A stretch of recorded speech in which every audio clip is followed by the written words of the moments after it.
It's time for Dodger Baseball. Live from Dodger Stadium, KCAL 9 presents the Dodgers as they take on the San Diego Padres.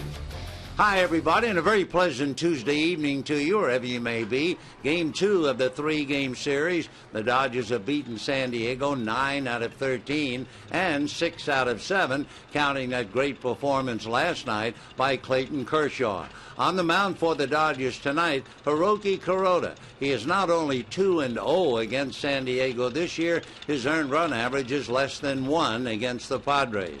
San Diego counters with veteran Tim Stauffer. He is 1-1 against the Dodgers, and he is 4-3 lifetime. For the Dodgers, tomorrow will be the concluding game of the homestand and of the 3-game series with San Diego. It will be a battle of left-handers. And remember, that's a 12-10 game. Wade LeBlanc will be on the mound for San Diego. The Dodgers counter with Ted Lilly. So pull up a chair. We'll have it all coming up for you right after this.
where you can get anything on the menu any time of the day.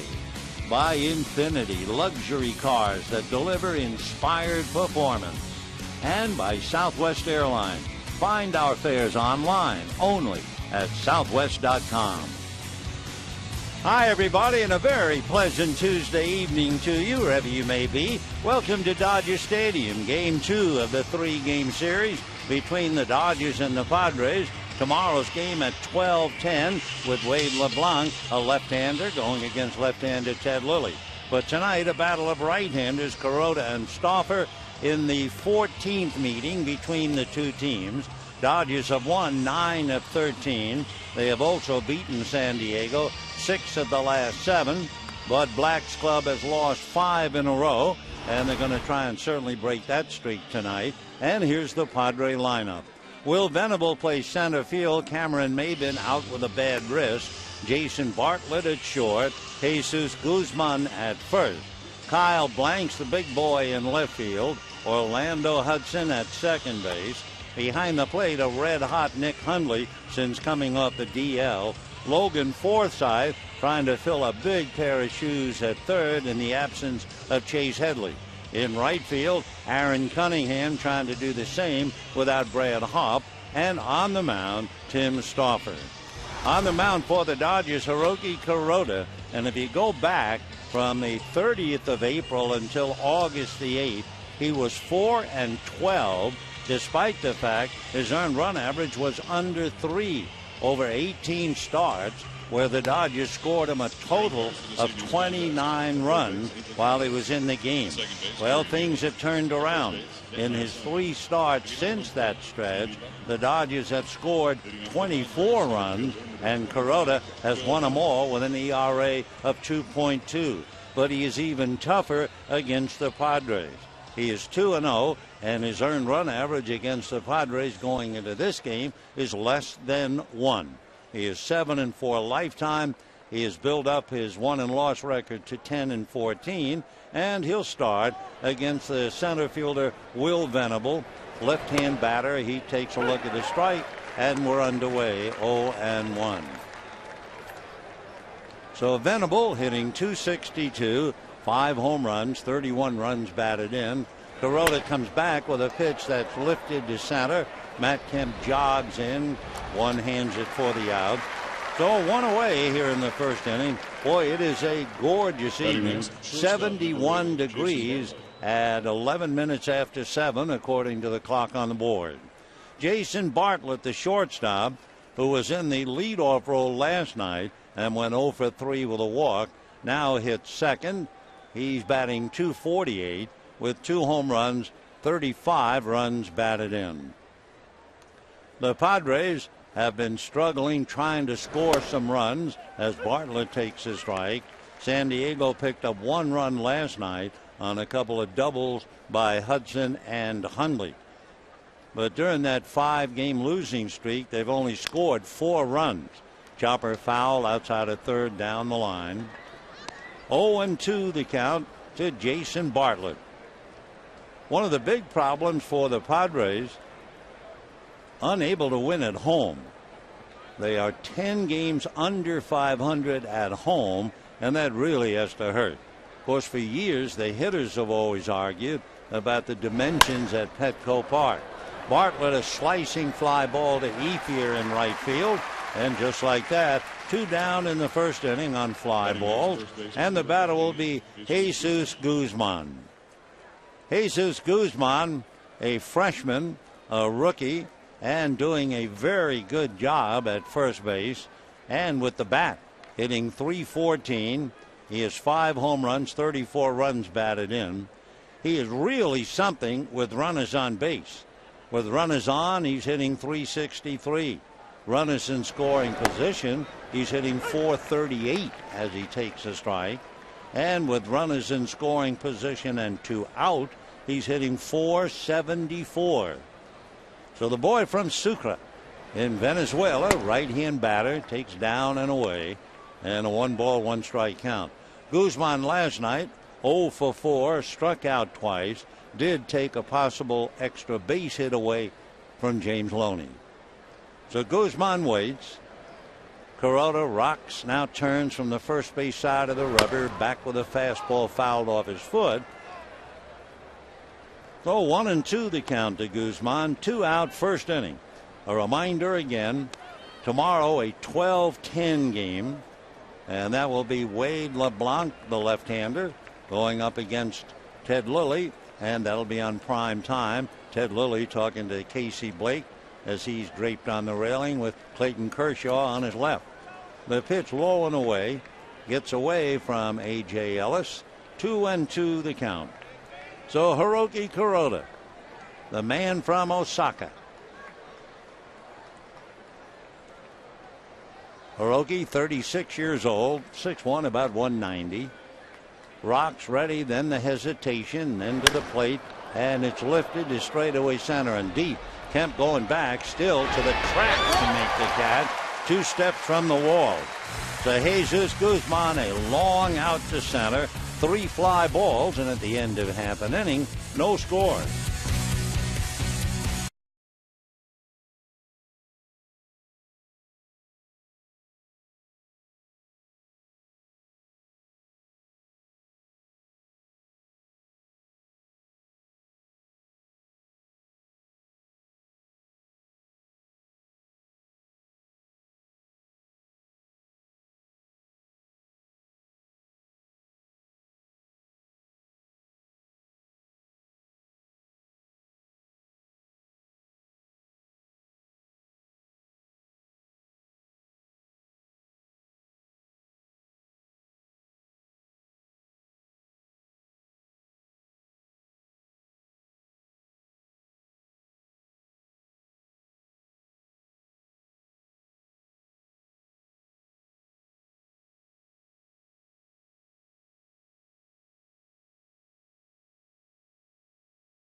Pitches, gave up 3 fly balls. Now we'll take a look at the Dodger lineup.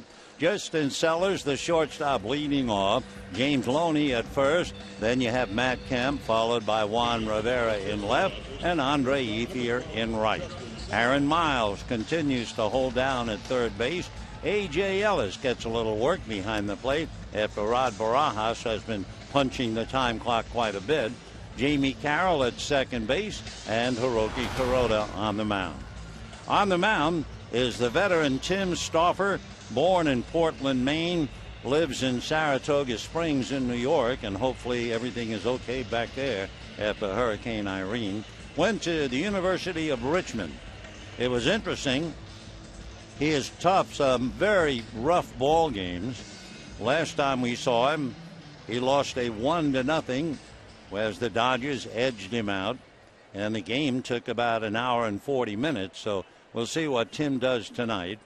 Right-hander, 6'1", 210, 29 years old. Justin Sellers hitting .263, and the first pitch in for a strike, 0-1.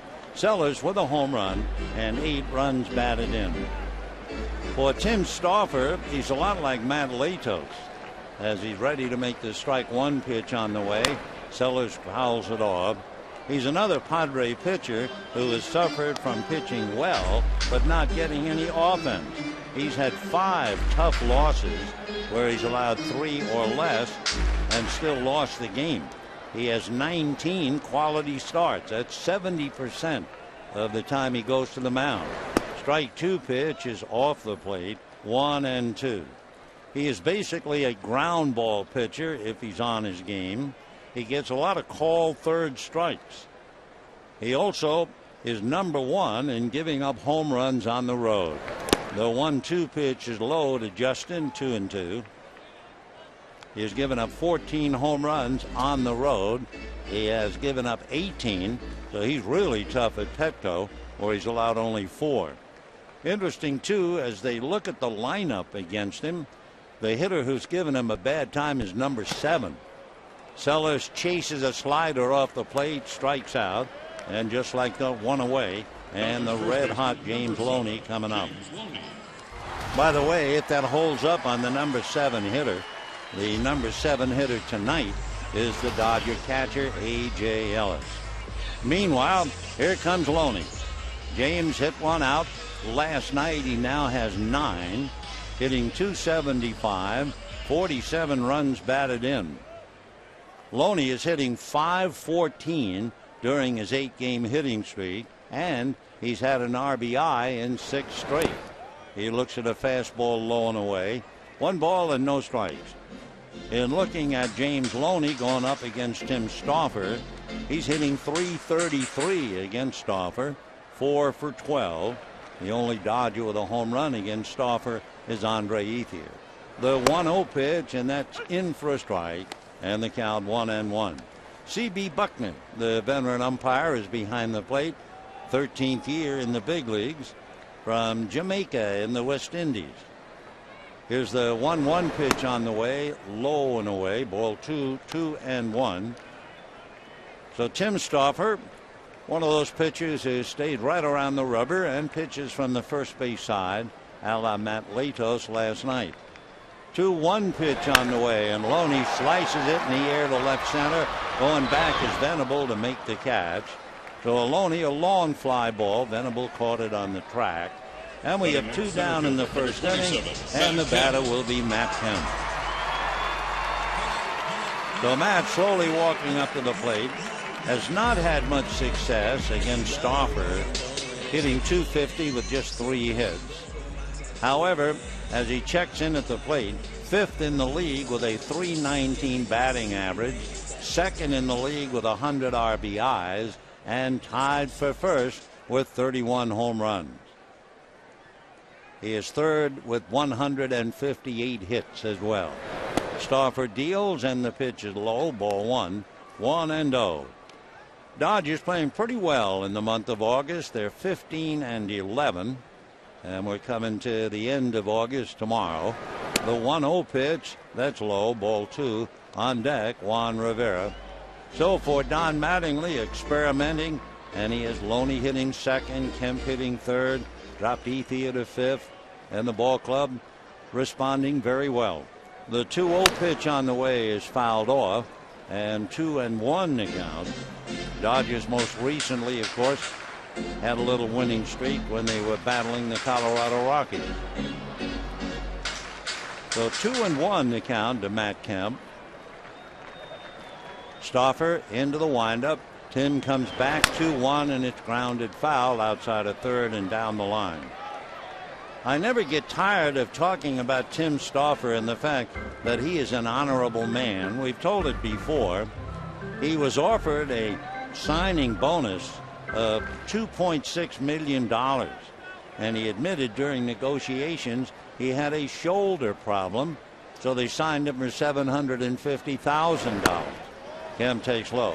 In other words, such an honest man, he almost walked away from about $2 million. He's remarkable. Tim Stauffer. Remember that name. Here's the 3-2 pitch to Matt Kemp, and that's taken low. So they kind of pitch around him with 2 out, and the batter will be Juan Rivera. Of course, you can pitch around Kemp, but then if you let him get to first base, he is a threat to steal. Matt, remember, has stolen 35 out of 42. So with Kemp at first, held on by Guzman. We'll see about Rivera. Juan hitting .299. He has 3 home runs, 23 runs batted in. For Rivera, 1 for 3 in the past against Stauffer. Tim out of his stretch, set at the belt, comes to the hitter and misses away. Ball 1. 1-0. Rivera now taking a look at Wallach to see if they might hold him on a pitch, to see about Kemp. Matt takes the lead. Rivera, after looking at Wallach, back up to the plate. Stauffer said, here he comes, ground ball to short. Up with it there is Bartlett, fires across to first, and that's the inning. No runs, no hits, a man left, and at the end of an inning, no score.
Dodgers out in the first inning. So we go to inning number 2. It'll be Kyle Blanks, then Orlando Hudson, and Nick Hundley, the catcher.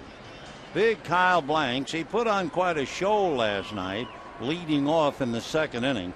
What a battle he gave Clayton Kershaw. Kuroda into the windup. Hiroki delivers inside. Ball 1. Blanks is 6'6", somewhere around 275 pounds. He's a big man to patrol left field. The 1-0 pitch swung on and missed. Last night he had a 13 pitch at bat where he fouled off 9 and eventually reached on an error by Aaron Miles. 1-1 the count. The next one, a slider, swung on and missed. 1-2 the count. That pitch was up, I think, out of the strike zone.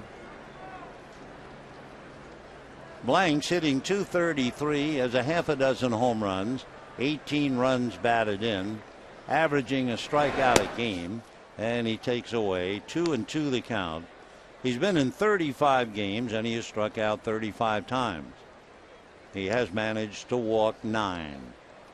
So the 2-2 pitch coming up to Kyle Blanks, and the big guy takes high, and the count goes all the way. So 3-2 the count.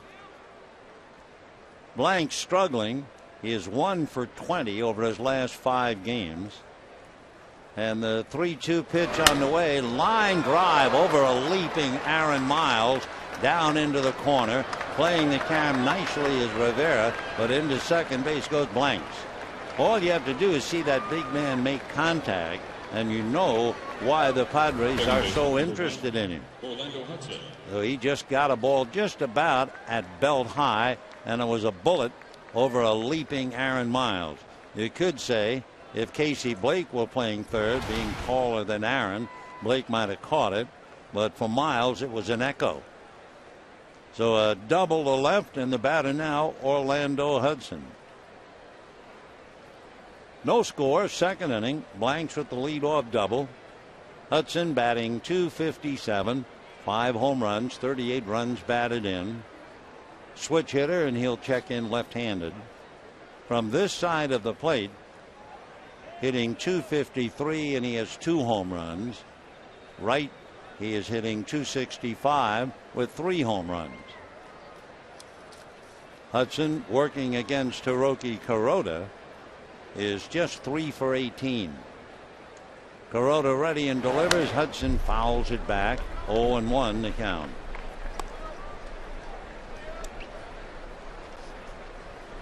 No balls and 1 strike to count.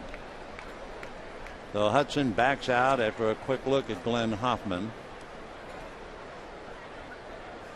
Blanks taking his lead at second, and it's a very short lead. Sellers directly behind him. And the strike 1 pitch coming up. Kuroda delivers very high. That brought A.J. Ellis up out of the crowd. 1-1 the count. Often think about it when there's a big man at second base and you're the catcher. And of course, A.J. Ellis can help with looking beyond Kuroda to see big Kyle Blanks and wondering about a base hit, and Blanks trying to score. The 1-1 pitch off speed and away. Ball 2. 2-1 the count to Orlando Hudson. Hudson hitting .309 in his career against the Dodgers. He's also hit safely in 8 of his last 9 games.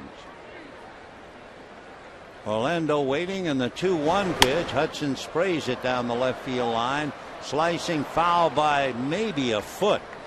He almost hit it fair, and Hudson, realizing, I guess, he thought that ball was foul all the way. He never left the box, but it looked reasonably close as it went down the line. That close, and yet he was standing at the plate. You're a better man than I am, Gunga Din.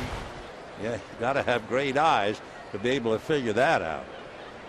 2-2 the count to Orlando Hudson.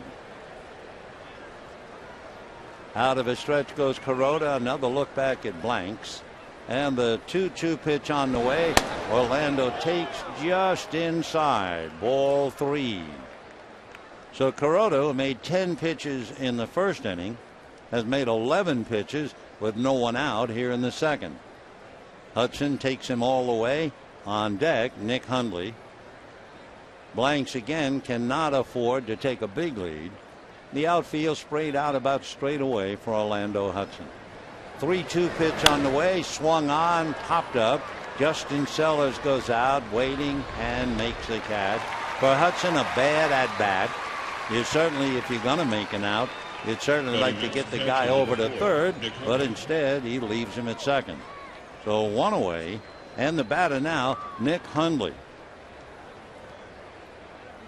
Hundley was on the DL, and since he has come back, he's been in 14 games, and he's hit safely in 12 of the 14. He also has 12 extra base hits since coming back. So altogether hitting .271, 5 home runs, 21 runs batted in. Kuroda, another look back at Blanks.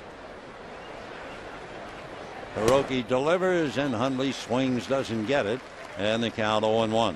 Last night, Hundley doubled in Hudson to account for the Padres' only run, and he also had a base hit up the line at third in the 9th inning. Might very well have been a double. Miles made a great play to keep it a single. 0-1 to the right-hand hitting catcher, Nick Hundley. Strike 1 pitch on the way, and that's low. You look at the Padres tonight and you realize, number one, they lost Hundley for quite a while. I mean, he's only been in 59 games. Then you look at the infield. You don't see Chase Headley, who is hitting in the 290s. When you look in the outfield, you don't see Cameron Maybin with the bad wrist. You don't see Brad Hopp with the bad finger. The 1-1 pitch on the way is taken for a strike, and the count 1-2. So the Padres have had a lot of problems. Just one of the big reasons why they find themselves 15 games under 500. 1-2 the count to Nick Hundley. Dodgers have beaten the Padres 3 times this year, 1-0. Now the 1-2 pitch on the way, and it's a slider down and away, 2-2.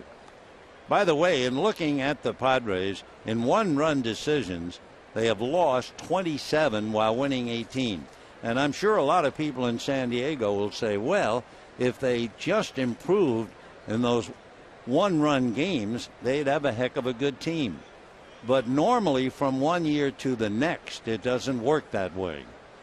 Here's the 2-2 pitch. Hundley fouls it off to the right. No play.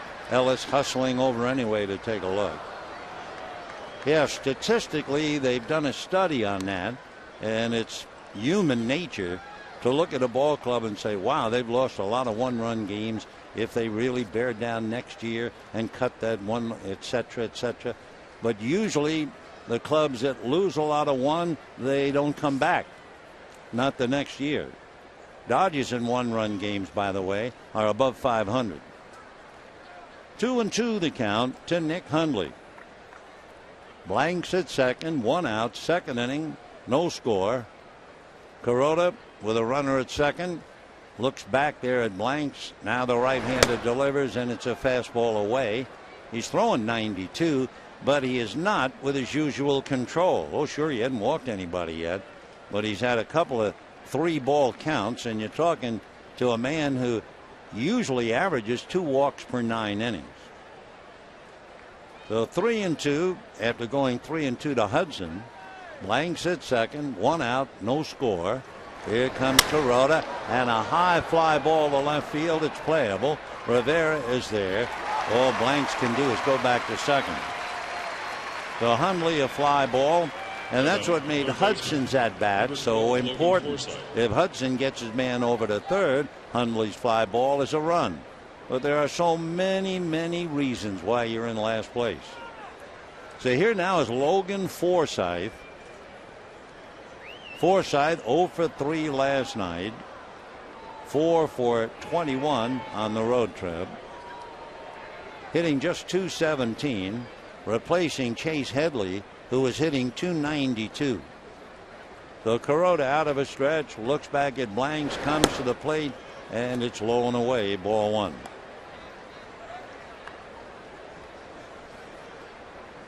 Forsythe 0 for 1. He struck out in a previous appearance against Kuroda.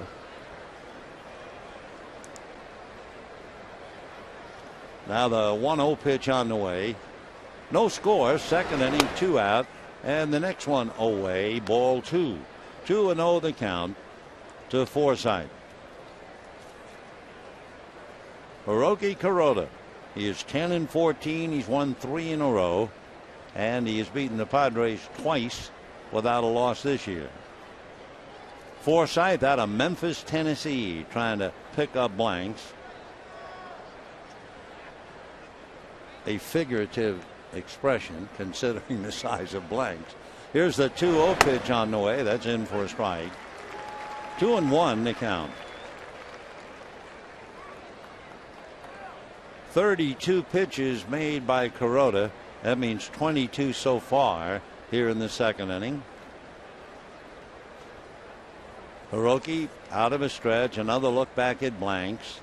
The 2-1 pitch on the way, and Forsythe takes low, so there's another 3-ball count. Kuroda this year has walked only 44 and struck out 130.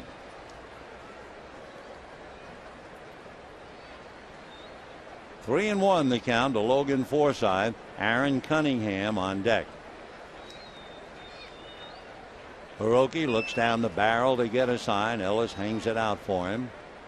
Kuroda plants the foot, but apparently not quite sure, and Ellis wants to go out to talk.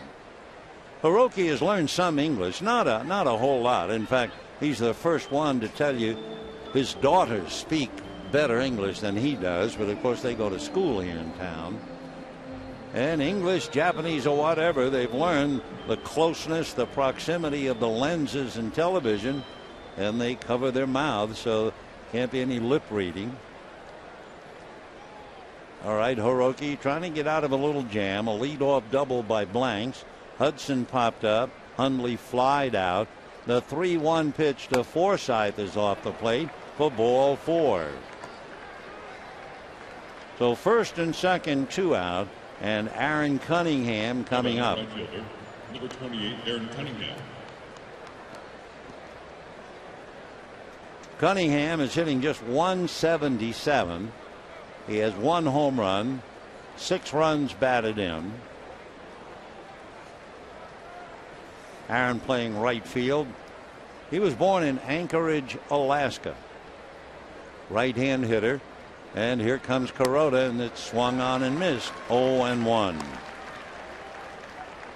Aaron was called back from Tucson for his second stint with the Padres. Came up in June, was sent down a week later. Now he's back up. 2 on, 2 out. Second inning, no score. The strike one pitch to Aaron Cunningham. Kuroda ready. Fastball, little pop fly to shallow right. Out Carroll to make the catch. Jamie Carroll catching that little dying quail in shallow right field. No runs, a double and a walk. 2 left. End of an inning and a half. No score.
You know, if you're an infielder in the big leagues, in minor leagues, on the sandlot, it doesn't make any difference. One of the things you have to get over is the fear of a collision with an outfielder. And we've watched Jamie Carroll to know he's well over that. He has no fear, and it is part of the game. You turn your back, eyes concentrating on the ball, you're liable to get run over by an outfielder, but Carroll doesn't think about it. The outfielder would in that case be Andre Ethier, who's up there now and fouls the first pitch away. By the way, that second inning was tough for Hiroki Kuroda. He not only made 26 pitches, he had 4 3-ball counts, including a walk. The strike one pitch is a check swing foul, and the count 0-2. Andre Ethier 3 for 4 with a double and an RBI last night. He has 135 hits, batting .290, 10 home runs, 52 runs batted in, and he has a look at a pitch inside. 1-2 the count. Ethier against Stauffer. He has a home run against him, and he's batting .316 against the right-hander. Stauffer ready. Here he comes. Fastball, a bullet into center for a base hit. Stauffer looked at his glove as if maybe somehow it was in there. It was not. It was in center field. Say a reminder, every weekday afternoon game in 2011, the Dodgers have offered half-price food and drinks, soft drinks, played in 1940s throwback uniforms, and tomorrow, the last one of the season with the Padres at 12:10. To secure your tickets, visit Dodgers.com/throwback. So Ethier, a line drive single to open up the second inning. And the batter now, Aaron Miles. He looks at a breaking ball for a strike, and the count 0-1. Aaron batting .285, 3 home runs, 39 runs batted in.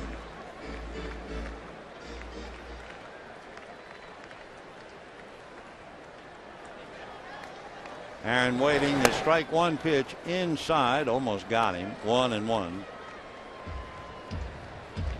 So Tim Stauffer working on Aaron Miles. Miles, by the way, Tuesday night hit his first home run from the left side of the plate since September of 2008 when he homered against Bronson Arroyo.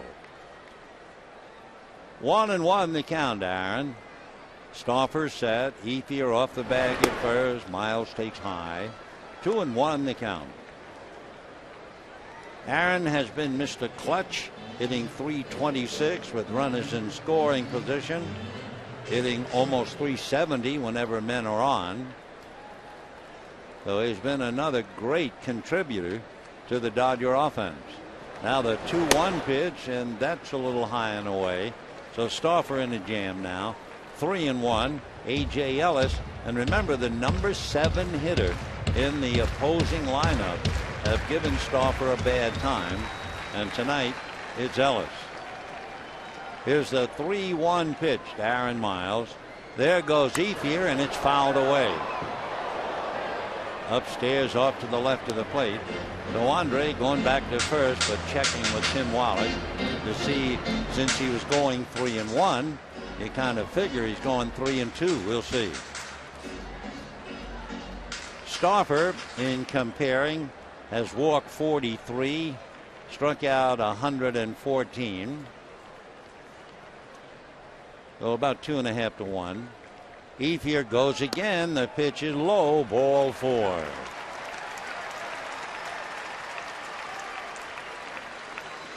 So that's the second walk given up by Tim Stauffer. Dodgers at first and second. And here's that number 7 hitter. In this case, A.J. Ellis. Refresh your memory. The number 7 hitter this year, whoever he is hitting .318 against Tim Stauffer. 2 on, nobody out. Guzman comes up in front of Miles, looking bunt. Forsythe not quite even with the bag at third, and the pitch in the dirt. Ball 1. Stauffer, by the way, has 4 wild pitches, and there was a nice save by Nick Hundley. No score, bottom of the second inning. Ellis batting .235 with a home run and 7 runs batted in. Pretty much matching the number 17 on his uniform. The 1-0 pitch, and that's taken low, and that's a storm signal. So Hundley going out to talk to his pitcher. So Stauffer got out of the first inning, then gave up a bullet for a base hit to center. Bud Black hoping that Stauffer can certainly give him some innings. The wear and tear on a manager during the course of a year is pretty tough. The wear and tear, depending upon where the team is even tougher. And it's at its worst, of course, in last place.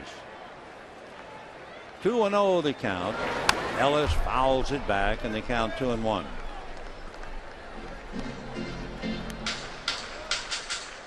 Jim Tracy, who recently was here and left, talking about the lining of his stomach. I'm sure Don Mattingly has gone through plenty of painful hours this year. Tough job. You can't play for him. You can't hit for him, run for him. 2-1 to Ellis, swung on and missed. 2-2 the count to A.J. Ellis called up when Deanna Navarro went away.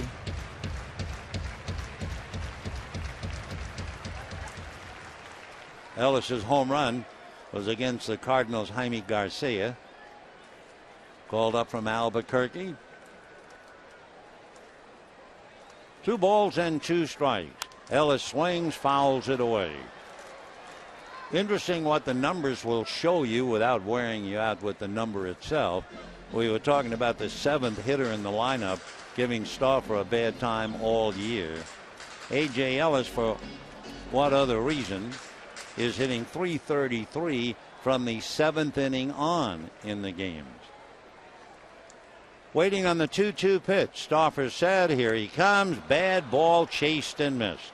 So Ellis, like so many young pitchers, players, trying to come up with a big hit, chased the fastball off the plate, actually lunged at it, So that's their first out. Runners holding at first and second, and Jamie Carroll coming up. So for AJ, welcome to the club.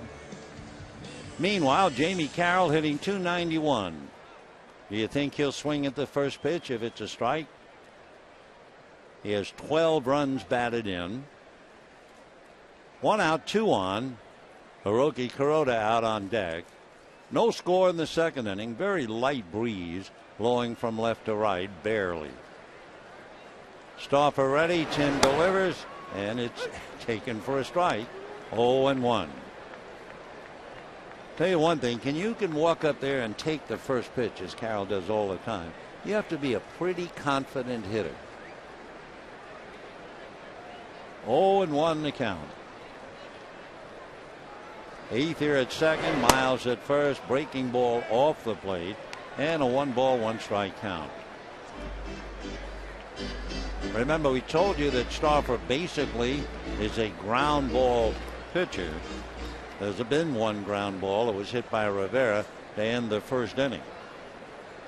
Tim set, checking, 1-1 pitch, high and away, ball 2, 2-1. Last night, the art of the double play certainly helped things for Clayton Kershaw. Dodgers turned 3 double plays in the first 5 innings for Clayton.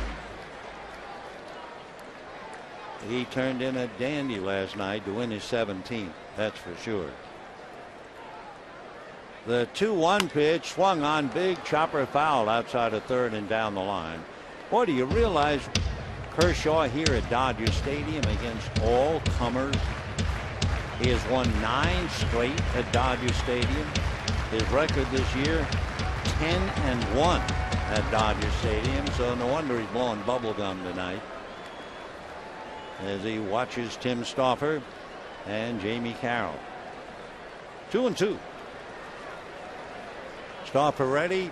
Back he comes. Fastball just missed inside. 3-2 the count to Jamie Carroll. So with 1 out, we'll check the runners. Carroll walks 41 times and has struck out only 53 in way over 400. They might run him because he makes contact. Let's see. They do not run, and the pitch is off the plate on a check swing. So that will load him up on a leadoff single and 2 walks. And with 1 out, it'll bring up Hiroki Kuroda. So Bud Black agonizing inside, kind of turns his back to things for a moment. Bud, of course, was an excellent major league pitcher in his day. Darryl Balsley, his pitching coach, going out to the mound to visit. Hiroki Kuroda. Kuroda's numbers: he has 4 hits. He has struck out 19 times, but that's only 33%. So he pretty much makes contact. The infield is back, although they play their first baseman Guzman up. You have Ethier at third. Now Guzman hollering over, "I'm up here, so don't think about throwing over the first." So Ethier, Miles, and Carroll are out there. The bunt is shown, but no bunt, and the pitch is low, ball 1. So Wallach again looking over at the Dodgers. Stauffer struggling with his control. He has walked 3, and he's only in the second inning. 1 ball and no strikes. Ether short lead down the line from third. Stauffer looks at him. The pitch again off the plate, and again Kuroda showing bunt. So it is time for Stauffer. The old story, put up or shut up. He's got to throw strikes.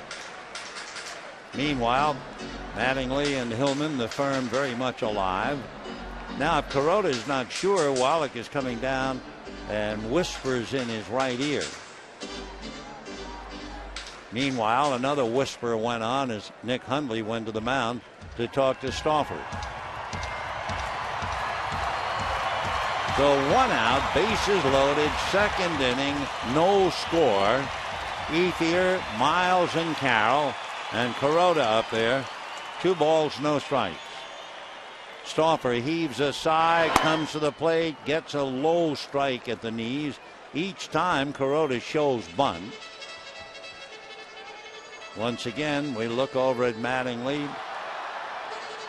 Wallach then relays whatever came out of the dugout.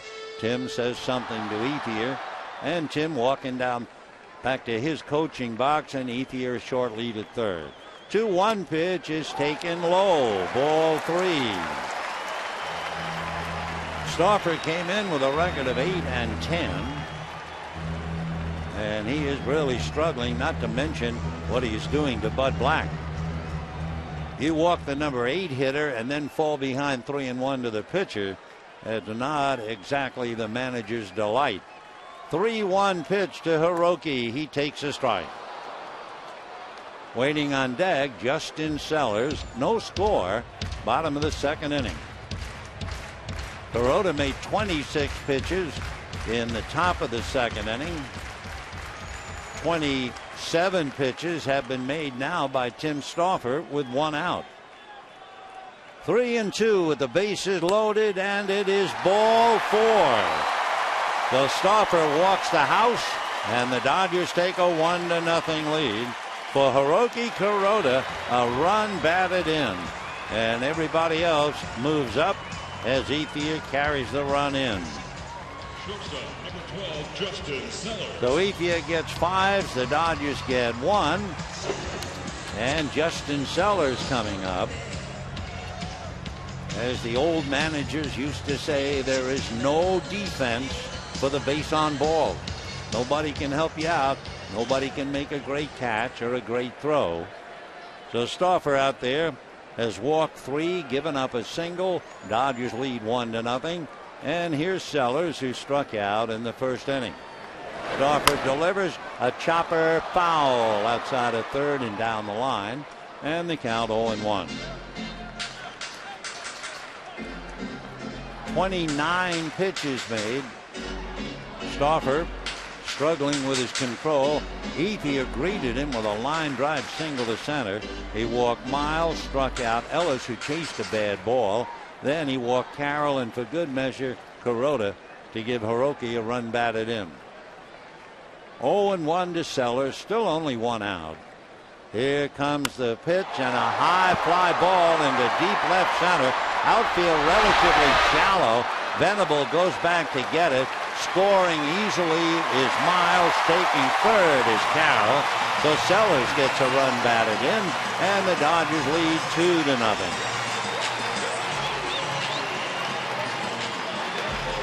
Sacrifice fly and a run batted in for Justin Sellers. Miles carries it home. No chance for Venable to make a play on anybody. So Sellers does his job. Now Hundley reminding the infield 2 outs as James Loney tries to make it a big inning. He flied deep to center in the first inning. James with an 8-game hitting streak, and he also has an opportunity to increase the 6-game hitting streak that has produced an RBI in each game. Stauffer from a stretch, checks the runners, delivers, and the first pitch low, ball 1. 1-0. Stauffer 1-1 this year against the Dodgers, 4-3 lifetime.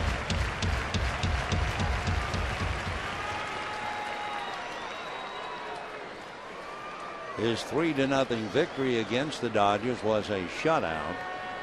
Now the 1-0 pitch on the way in the dirt. Nice block by Hundley. So Stauffer is really off his game now. 3 walks, a base hit. He's allowed 4 walks in an inning and 2/3, and he's behind 2-0 to Loney. Must be a desperate feeling out there in the big leagues if you can't throw strikes. 2-0 pitch, low, ball 3. He's on the edge of walking another. The way Loney is going, 3-0, if you're Mattingly, you have to wonder, should I let him swing 3-0? If I don't, and he walks, I've got Kemp. So let's see. The 3-0 pitch. Loney just does hold up, and I think he looked like he was going to swing, except he thought it was ball 4. The 3-1 to count.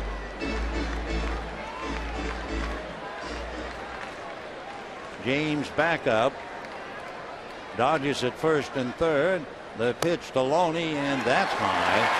And James walks. That loads the bases a second time. So this has been a dreadful inning for Stauffer, not to mention what it's doing to the insides of Bud Black. Another quick meeting at the mound. And now Matt Kemp with the bases loaded. I mean, Matt could turn the lights out. It's 2-0 Dodgers in the second inning. And here is Kemp. In case you wonder, he has 6 grand slams. His last one he hit in June in Cincinnati. He hit one earlier against San Diego back in April. So here he is with a jackpot in his hands. Stauffer delivers, fastball low, ball 1. They now get somebody up in the shadows of the Padre bullpen. So Loney, Kuroda, and Carroll are out there. 2 runs are in, and the Dodgers have a chance to chase the Padre right-hander. The 1-0 pitch on the way is a fastball strike, 1-1. Down in the pen, Anthony Bass. Right-hander begins to loosen up. 1 ball and 1 strike. Mad hitting .319, 31 home runs, 100 RBIs. He lays off an off-speed breaking ball down and away. And once again, Stauffer finds himself behind to a hitter.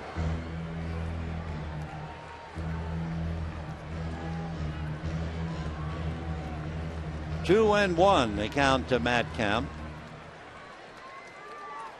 Stauffer's really laboring now. 56 pitches, 39 in the inning, and he misses again. So they can't go out anymore. If they do go out, he's gone. And he's on the edge of being gone anyway. He has walked 4. He's given up a scoring fly ball. Dodgers have scored twice. The 3-1 pitch. And it's high, ball 4. So Kemp walks. He gets a run batted in. And everybody moves up. Loney goes to second. Kuroda goes to third. Carroll comes home. So the Dodgers have 1 hit and all the rest walks. 5 walks in the inning, 6 walks in an inning and 2/3. And the batter now is Juan Rivera, again with the bases loaded. Rivera has 3 grand slams. The last one was in 2006. And he takes, you got it, ball 1. So for Tim Stauffer, a 29-year-old out of Saratoga Springs, New York, he is up to his hips in alligators. 1 ball and no strikes. Right-hander comes back to Rivera, and Juan takes ball 2. So he is dying out there on the mound. Guzman comes over to say something to him. Tim Stauffer's been around. I mean, he first came up to the big leagues in 2005. He's been up and down from San Diego to Portland, then to San Antonio, but always in the Padre organization. The 2-0 pitch to Rivera. A high fastball, ball 3. I think he's at the edge of being helpless.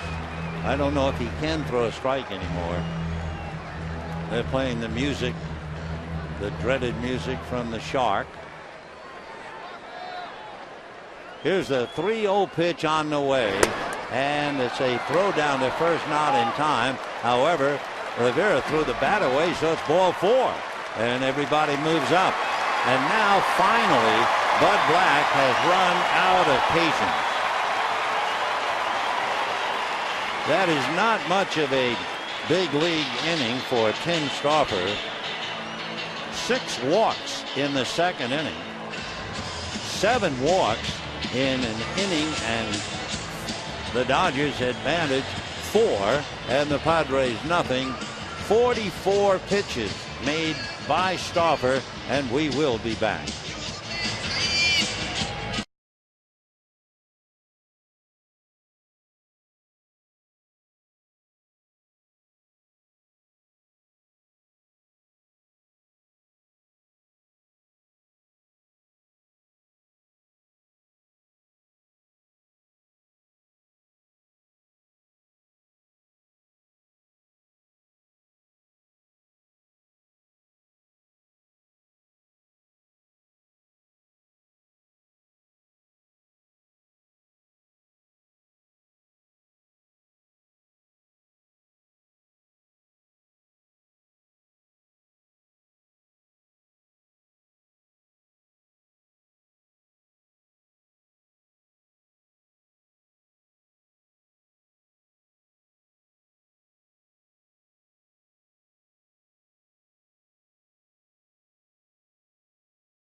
It has to go out to a veteran big league pitcher who couldn't throw a strike.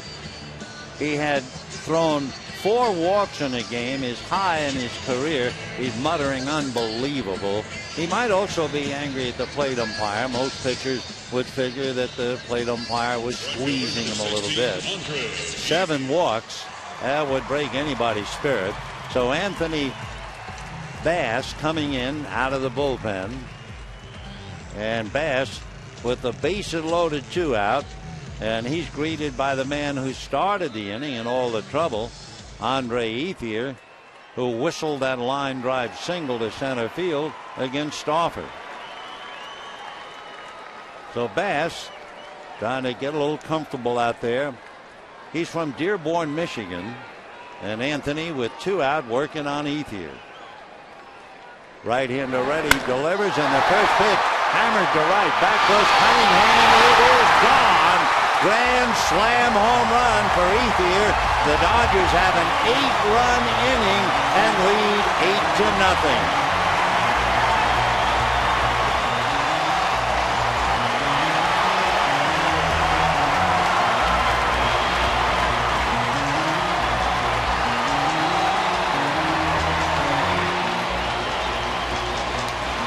For Andre Ethier, his 3rd grand slam.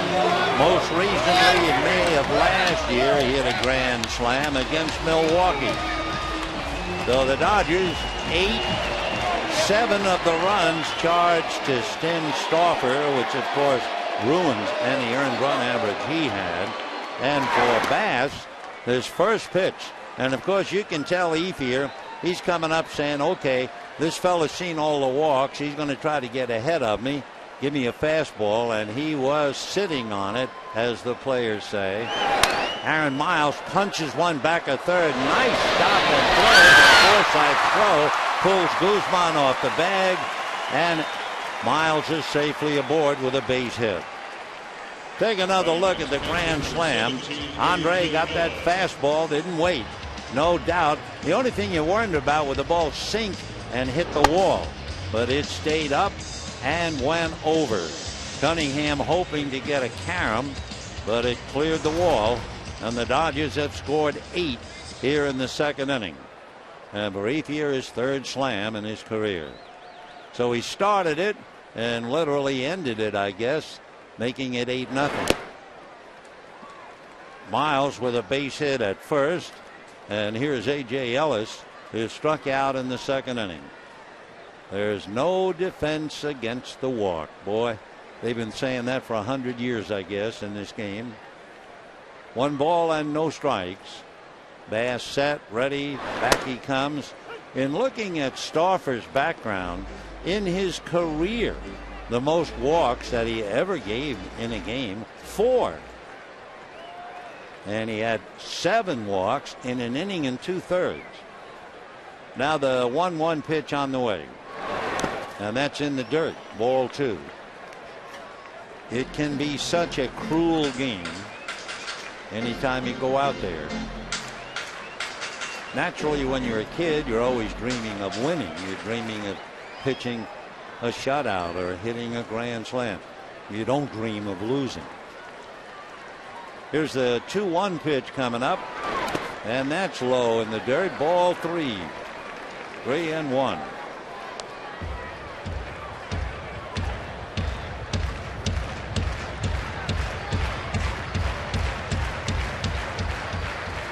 Andre Ellis still pumped, I'm sure, a little adrenaline flowing after a grand slam. 3-1 pitch to A.J. Ellis, and it's low. So we don't need any umpires. We need ushers out there. Another walk, and the batter will be Jamie Carroll. Coming to the plate, second I mean, this game's a mess. 8-0 Dodgers, second inning. And they've received 8 walks. Most runs in an inning for the Dodgers had been 6. They did it 3 times. But tonight the jackpot with 8. Here's Jamie Carroll. That's right, he walked. And takes ball 1. It's a killer, isn't it? I mean, is there anything worse than just watching walks? That's what we have. It's our blue plate special. Yes, there is something worse than watching walks, being the manager of the pitchers who are doing the walking. 1 ball and no strikes. Miles at second, Ellis at first, 2 out. And the 1-0 pitch, Carroll takes ball 2. Come on, Anthony. 2-0 the count. 8-0 Dodgers, second inning. Miles and Ellis waiting. And the 2-0 pitch to Jamie Carroll. Check swing foul. Jamie's body language makes you think he thought that was ball 3 had he let it go by. And all Tim Stauffer. And imagine Stauffer, like any starter, you wait 5 days to go out there and pitch. And he has to live with this until his next start 5 games from now. 2-1 to count to Jamie Carroll. Bass ready. Pitch fouled away. And the count 2-2. Stauffer got the side out in the first inning, walking Matt Kemp. And then suddenly just lost it. Certainly there would be someone who has not gone through that, but empathizes with Tim Stauffer, and he'd be down in the Dodger bullpen. And that would be Hung-Chi Kuo. 2-2 the count. The pitch is swung on and missed. Dale Gracias. 8 runs for the Dodgers in the second inning. A grand slam home run by Andre Ethier, along with a mess of walks. And at the end of 2, Dodgers 8, Padres nothing.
the single to center and scored, and then came back to hit a grand slam in the second inning. So he's had a big night already, and we're only heading to the third inning.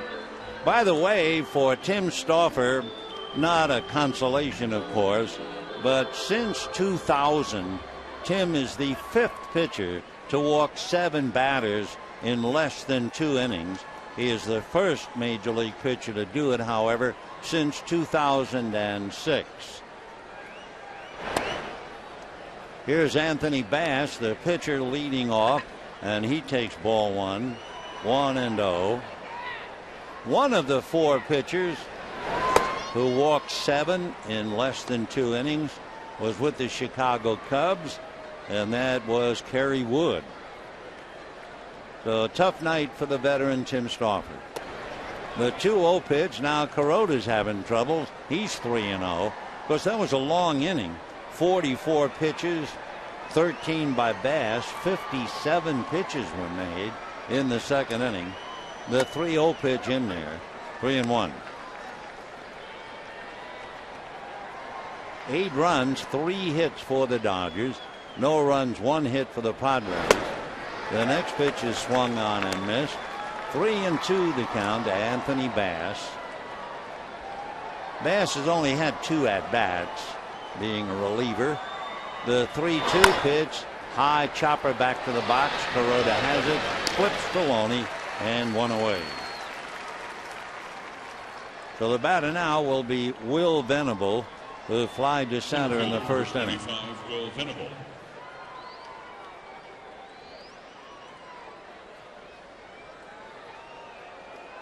Kuroda goes to the back of the mound just to touch the rosin bag.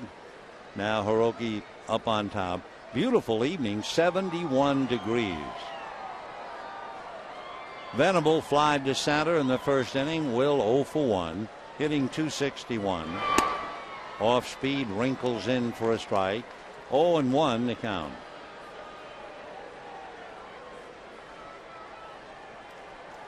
Hiroki ready and comes back 0-1. Fastball very high at 92, and a 1-ball 1-strike count. Venable has stolen 24 out of 27, so if you walk him, it's like giving up a double. Will swings, fouls it back, and the count 1-2. A reminder tomorrow at 12:10, Wade LeBlanc on the mound for San Diego, and the Dodgers counter with the veteran Ted Lilly. Now the 1-2 pitch on the way, very high, 2-2.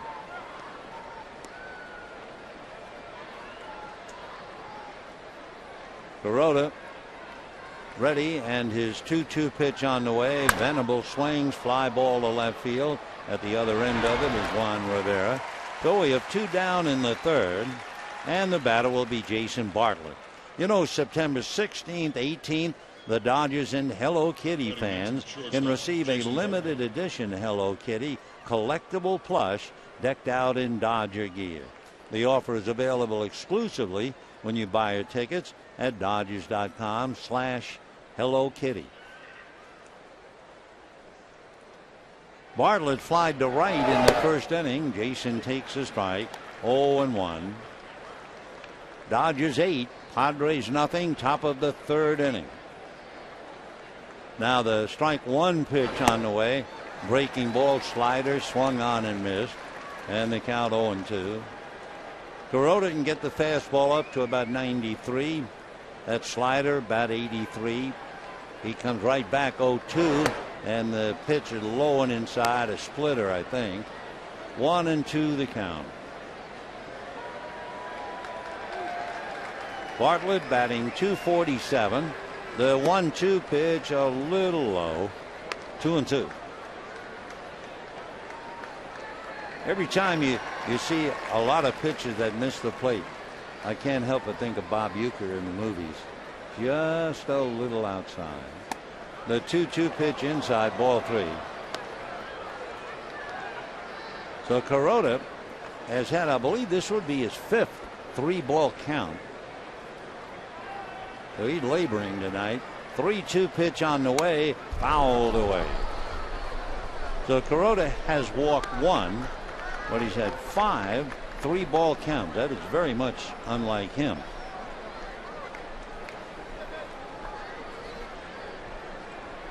All right, Hiroki ready, and here he comes again. And it's a fly ball to shallow right. Ethier is there to steer it on the run. And down go the Padres in the 3rd. So at the end of 2.5 innings, Dodgers 8, Padres 8.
The 3rd inning, 8-0 Dodgers, and Hiroki Kuroda followed by Justin Sellers and then James Loney.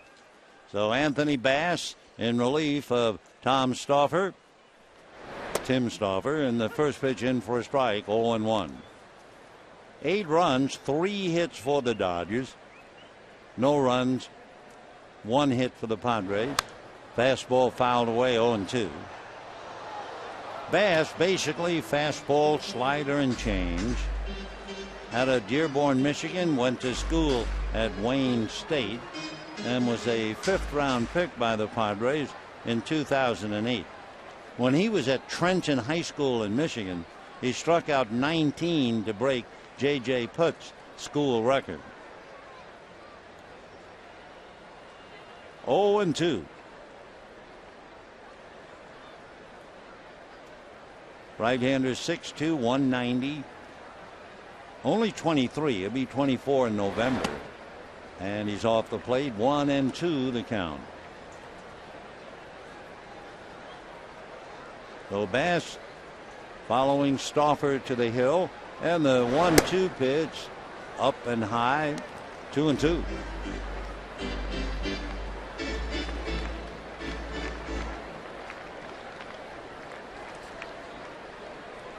Bass again ready, and his 2-2 pitch on the way is going to be hit into right field for a base hit.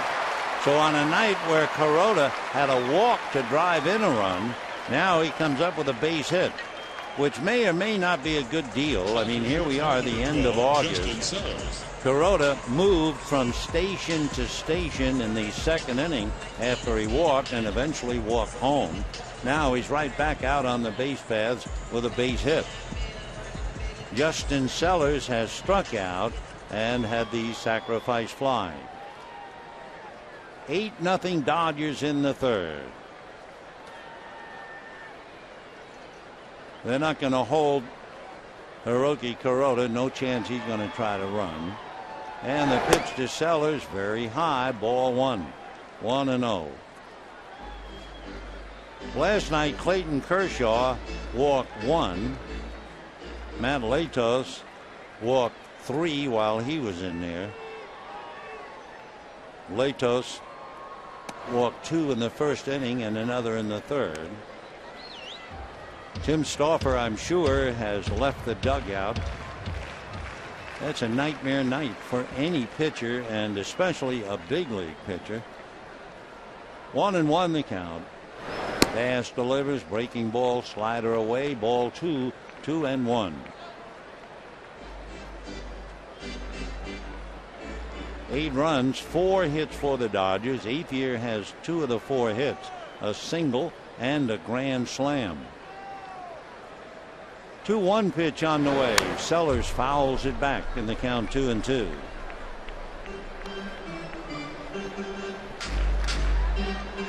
Justin Sellers batting .259, 1 home run, 9 runs batted in.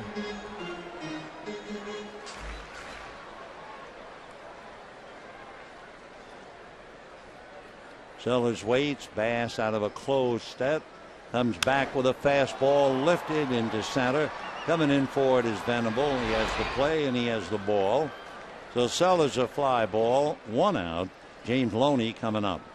So you can follow the Dodgers with the MLB.com at Bat 11 app for your iPhone, iPad, Android, or BlackBerry. You can get live audio, pitch-by-pitch tracking, video highlights, and more. Text at bat to 31826 or visit Dodgers.com for details.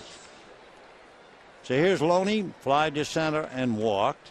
Has that 8-game hitting streak on the line. James hitting .275. Bass ready and fields, and the pitch low, ball 1. 1-0 the count to James. Kuroda able to take whatever kind of a lead he wants. Guzman, especially with a left-hand hitter, is well back of him. The 1-0 pitch, Loney pulls it to Guzman. He goes to his shortstop. A returning throw is in time for the double play. Nice play. It goes 3-6-1.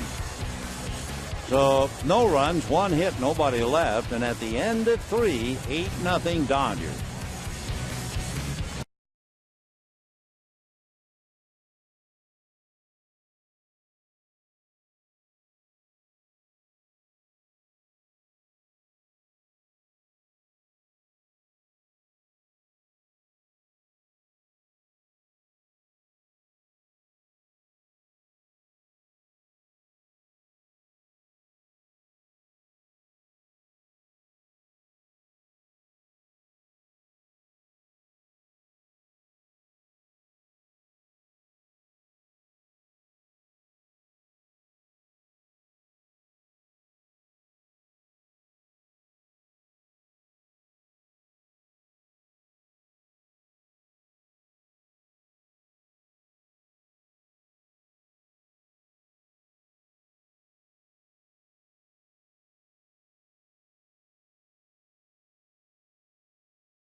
Nissan dealer. We have a text question for you tonight. Which do you think is more likely to happen this season? Do you think it's more likely that Clayton Kershaw would win 20 games, or that Matt Kemp would have 40 home runs and 40 stolen bases? To refresh your memory, Kemp started the night 35 stolen bases, so that gives him, he needs 5 in the next month. However, 31 home runs, he would need 9. Well, text your answer, 86212, and we'll find out your thinking. Meanwhile, Jesus Guzman fly deep to center in the first inning. Kemp caught it about 1 to 2 steps in front of the wall. Oh, 1-1 now the count. 8 runs, 4 hits for the Dodgers. No runs, 1 hit for the Padres. 1-1 pitch on the way. Ball 2, 2-1. The Diamondbacks are on a roll again, and the Giants are on the skids. Arizona going for its 8th win. They're leading the Rockies 6-2 in the 5th inning. Gerardo Parra has a 2-run triple. Miguel Montero a 3-run home run. D-back 6, Rockies 2 in the 5th inning. Meanwhile, the Cubs are leading the Giants 3-0 in the 4th. Alfonso Soriano is homered for the 2nd night in a row. Matt Garza is shutting down the Giants early. So the Giants are in danger of not only losing their 3rd, while Arizona wins its 8th in a row. Giants now in danger of falling 6 games back. 3-2. Pulled down the line, hooking foul. One thing, in a limited chance to see him play, Guzman can certainly swing that bat. Jesus, 27 years old, from Venezuela, originally signed by the Mariners. Just did get a little bit of a slider. Still 3-2. Guzman originally signed with the Giants as a 6-year free agent. Came up, had 20 at-bats 2 years ago for the Giants. Went back down. And here he is with San Diego. Looks like a good hitter. And there's ball 4. So Guzman draws the walk. So Kuroda equals his average of 2 walks a game, but he equals it by the 4th inning. Of course, he spent a lot of time on the base paths, and he is 36. Now here is Kyle Blanks, who doubled in the 2nd inning, hitting .239, 6 home runs, 18 runs batted in, out of Sellersville, Pennsylvania, lives in Moriarty, New Mexico. 0-1.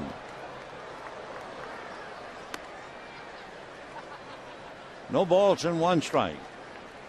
6'6", give or take 275, 280. Pretty good basketball player in high school. Big enough, strong enough. But that's not his future. It was baseball all the way. And he hits a fly ball to left field. Rivera. So 1 away. Guzman holding at first.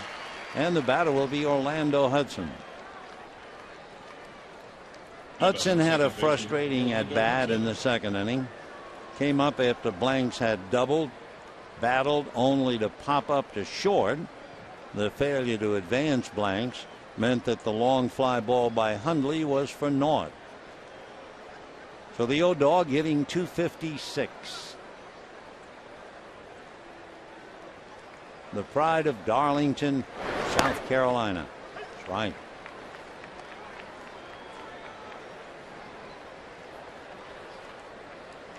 Orlando has certainly been around. Originally came up with tennis with the Blue Jays after spending a couple of years in Tennessee. 1-1. 3 years, then 4th with the Blue Jays, 3 with the Diamondbacks, then 1 with the Dodgers, last year with the Twins, and this year with the Padres. 1-1. Fouled away, out of play. Hudson will be 34 the middle of December.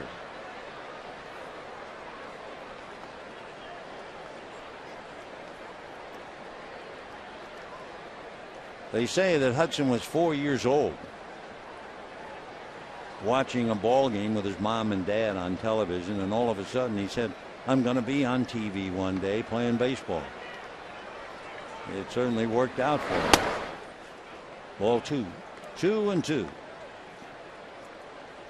Remember, he hit for the cycle for the Dodgers back in April of 2009.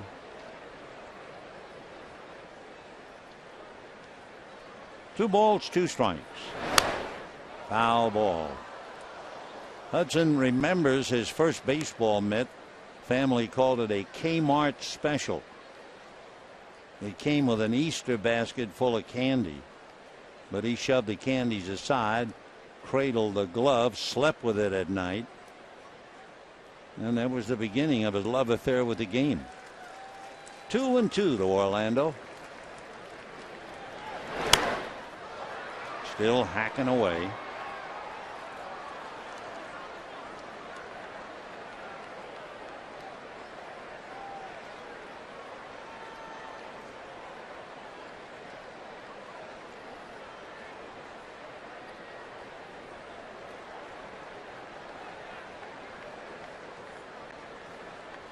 Two balls, two strikes. And pulled over a leaping Loney into right field. So easily Guzman advances to third. And the Padres now have runners at first and third. One out in the fourth. 8-0 in favor of the Dodgers. And the batter will be Nick Hundley.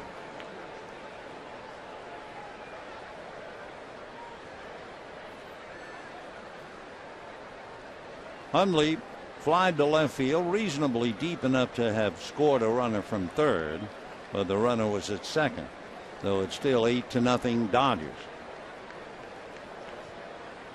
Nick hitting .270.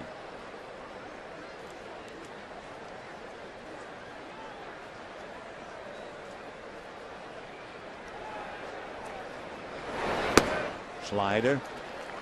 0-1.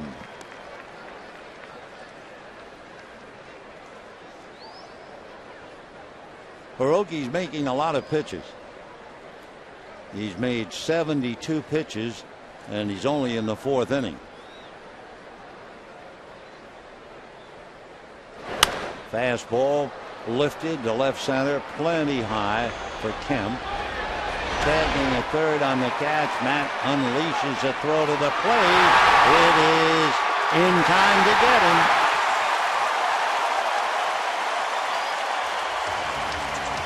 A.J. Ellis put a good block, and Guzman couldn't get in. Take another look. The catch, that great arm right on the money, right by the mound. There's the block, the tag on the right foot. Holding on to the ball is A.J. Ellis. It's still 8-0.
Guzman at the plate. Matt Kemp will start it off. Matt's walked twice tonight. Then Rivera and Ethier. Hiroki Kuroda sitting in the Dodger dugout. A.J. Ellis might be a little weary, but so must Kuroda be. Hiroki made 19 pitches. He's made 73 in the game. And he's had 7 3-ball counts. That is very rare. Ball 1. Checking the assists for the Dodger outfield. Matt Kemp now has 9 assists. Andre Ethier has 8. And Tony Gwynn has 8. So 25 assists from the Dodger outfield of Kemp, Ethier, and Gwynn. 1-1 to count to Matt.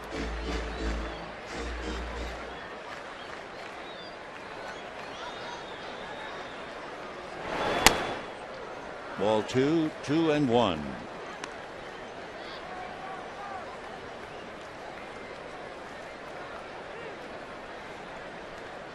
Matt batting .319. Pretty good slider. 2-2.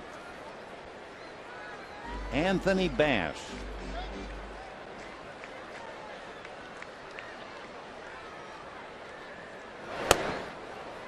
Three and two.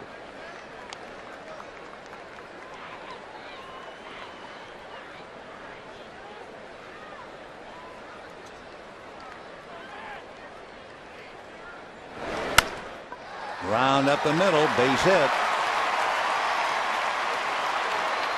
So Matt Kemp, a ground single to center to go with his 2 walks. And the batter now will be Juan Rivera. That would be another hit. Kuroda had 1 in the 3rd leading off. So Kemp aboard now. Dodgers 8 runs on 5 hits.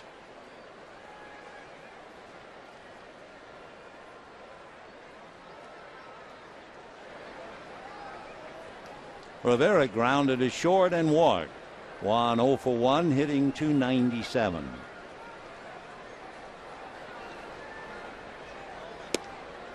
Fastball missed at 91.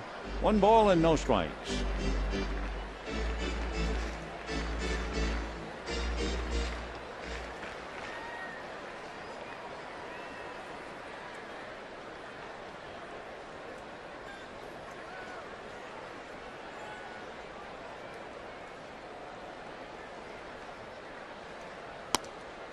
And ball 2. Dodgers scored 8 times in the 2nd inning. Andre Ethier had a single, and Andre Ethier had a grand slam home run in the same inning. 7 walks. 6 of them in the 2nd inning. Fly ball to right field. Cunningham started back. There he is. So 1 away.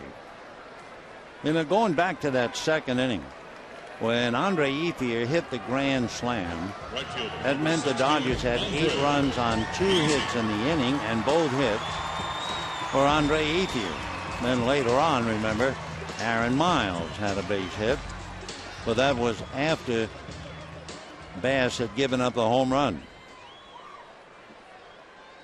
So here he is, 2 for 2. Scored twice, driven in 4, all in 2 innings. And line foul into the lower deck. 0-1 to Andre Ethier. Ethier, hitting .293, has 11 home runs and 56 runs batted in.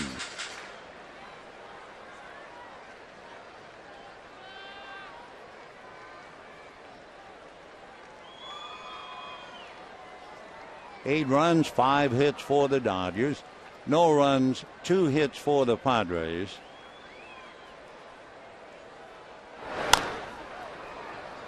Oh, 2. I would be pretty comfortable with the idea that Matt Kemp, despite the fact that he's been a terror on the base paths, you certainly would not expect him to be running in a meaningless game with his team leading 8-0. 0-2. Another foul ball. That thing went right into the San Diego dugout. Bud Black just lowered his head. He's had to lower his head a lot this year. Padres are on the edge of losing game number 76, which is not the spirit. 0-2 to Andre Ethier.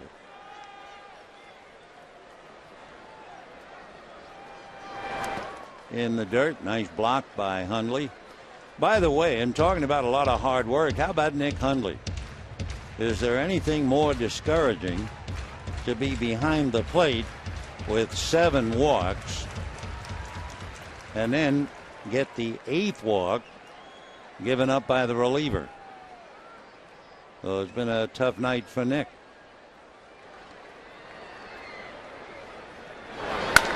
And a line drive base hit to right. Kemp will just stop at second. So Ethier, who had a solid night last night with 2 singles and a double, comes right back tonight with 2 singles and a grand slam home run.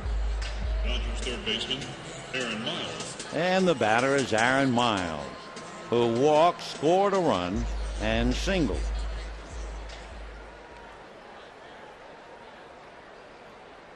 Logan Forsythe made a good play on the ball that Miles hit, but then his off-balance throw was wide of the mark. So 2 on, 1 out, 8-0 Dodgers. Miles pulls it to Guzman. He double clutch for 1. They still get 2, and it's that same double play that ended the third. 3-6-1, and at the end of 4, 8-0 Dodgers.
Tonight's winning combination is 27, 48, 65. Enter now on KCAL9.com/clubhouse combo. Brought to you by Morongo Casino Resort and Spa. Dodgers leading 8-0 as we go to the 5th inning. It'll be Logan Forsythe, Aaron Cunningham, and then I will assume a hitter for Anthony Bass. In there. Forsythe walked in the 2nd inning.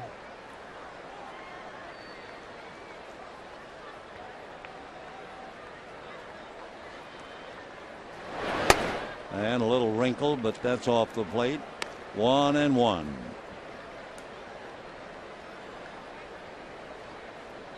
Forsythe, no home runs, 12 runs batted in. Chopper the hole, long throw for Sellers in the dirt, backhanded by Loney. Oh, what a pretty play at both ends. So Forsythe losing a hit. Justin Sellers backhands and from the rim, and Loney at the other end to dig it out. Loney, of course, all year long has played brilliant defensive ball, committed 5 errors, but that glove has really been magic. So here's Cunningham. Right. Blake Teacotty out on deck. He'll be the pinch hitter for Bass.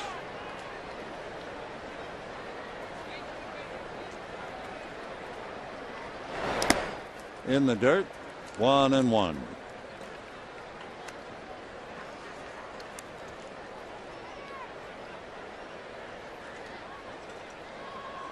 Kuroda with 1 out needs the inning to stand for the win. In there, 1-2.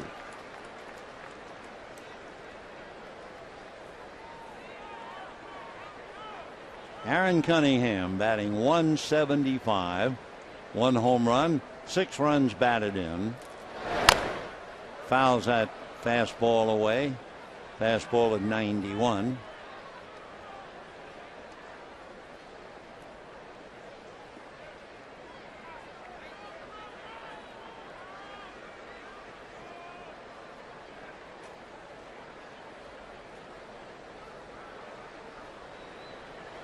And a slider got him.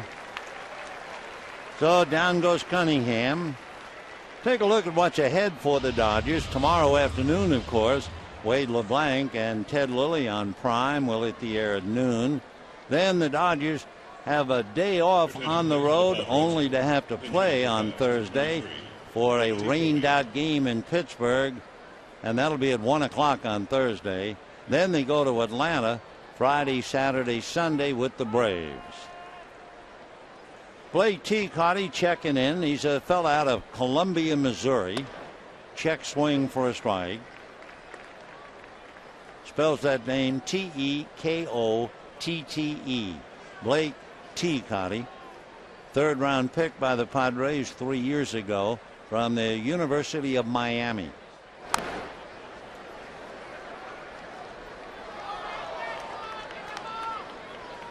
Blake was a collegiate All-American as a senior in high school. He was also an option quarterback who received scholarship offers as a punter. Captain of the football team. Ball 1. You don't think of football when you see him. He's about 5'11", maybe 175.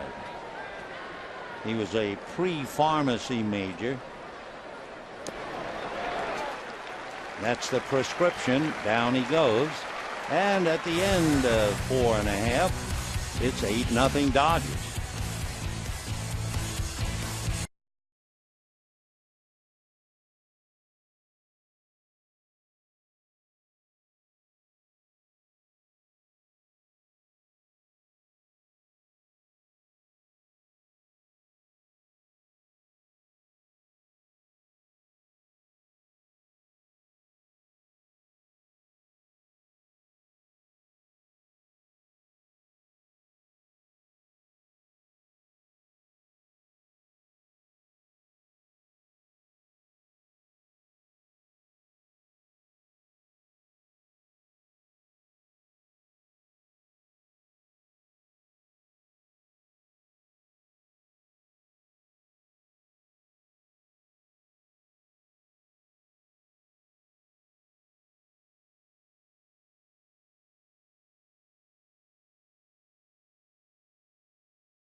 Carl's Jr. $6 burgers made with 100% Black Angus beef. By the Jeep brand.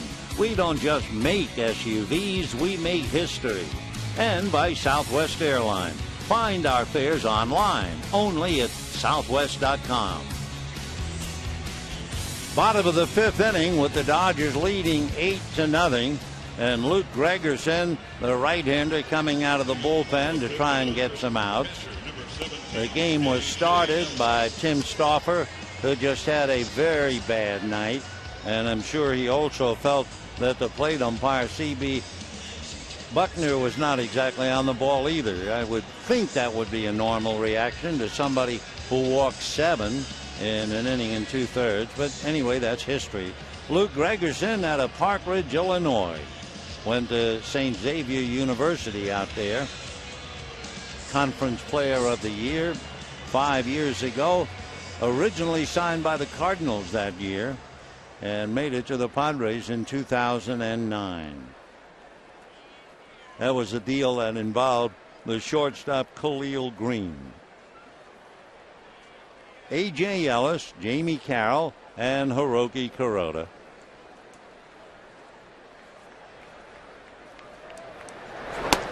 Strike. Ellis struck out in the second inning and walked in the third.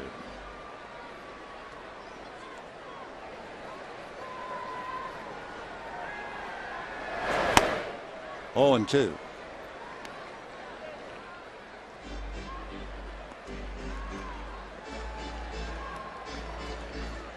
Usually you talk about a runaway game. You talk about everybody in the lineup with a base hit. For the Dodgers tonight, almost everybody in the lineup has walked except Justin Sellers, who has a sacrifice fly, and Andre Ethier, who has 2 singles and a grand slam home run.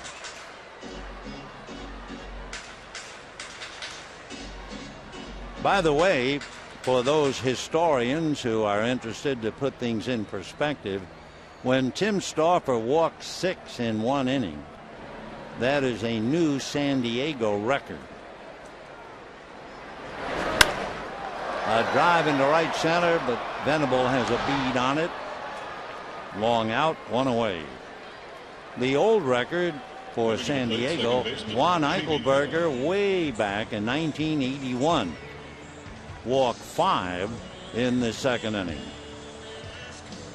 So it's not going to please anybody that Stauffer walked 6 in 1 inning. So here's Jamie Carroll, who walked and struck out. 8-0 Dodgers. Foul back, 0-1. Luke Gregerson, 3-3 with an ERA of 3 in his 53rd game. 14 walks, 31 strikeouts. Opposition has hit him, hitting .280 against him. Luke 6'3", 200, 27 years old. Hit up the middle, backhanded by Orlando. Got him.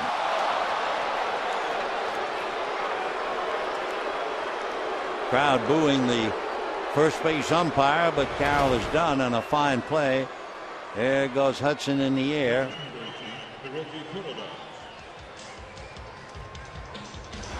2 out in the 5th, and Hiroki Kuroda coming up.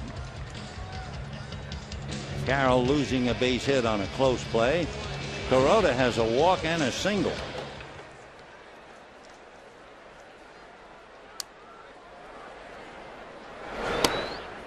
Strike. 0-1 to Hiroki. On his way to his 11th win.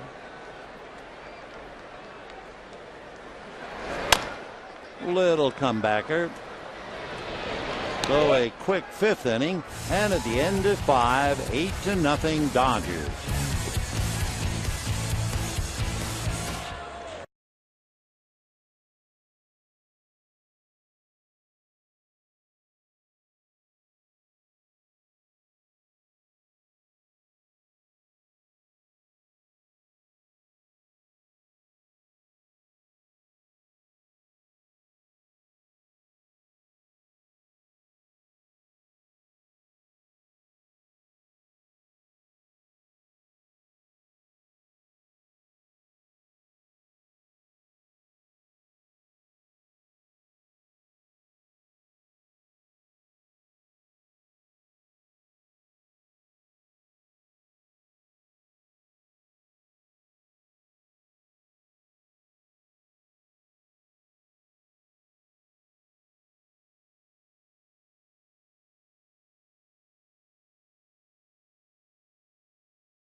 On this day in 1953, the Dodgers beat the St. Louis Cardinals 20-4. In that game, Roy Campanella had 5 runs batted in. That was the year he went on to have 142 RBIs in a 154-game season, most RBIs ever for a catcher. He was the MVP that year. He went on to win it 3 times in his career. Dodgers won 105 games that year and lost to the Yankees. Let's go back to this one.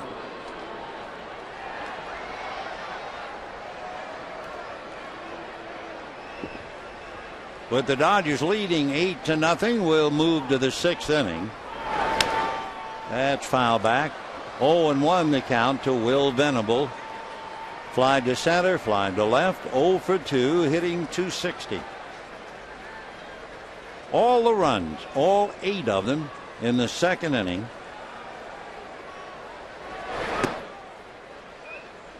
If you didn't join us until now, 2nd inning wasn't really anything to remember except for Andre Ethier. He led off with a single and really closed out the game with a grand slam home run, all in the 2nd inning. Justin Sellers, 1 away. Batting next, shortstop, number 8, Jason Bartlett. Jason Bartlett twice has flied to right field, hitting .247. He has 2 home runs, 35 runs batted in.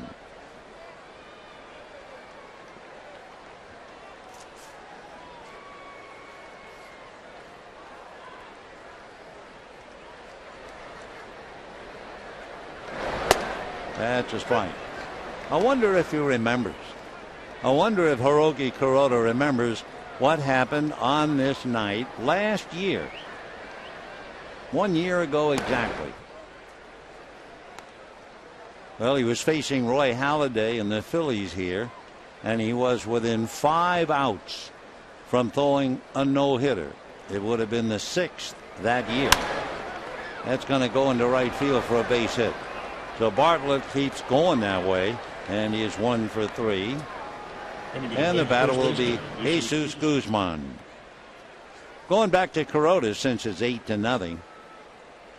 35-year-old gave up a line drive base hit to right field by Shane Victorino. Of course, the last Dodger with a no-hitter was Hideo Nomo back in 1996.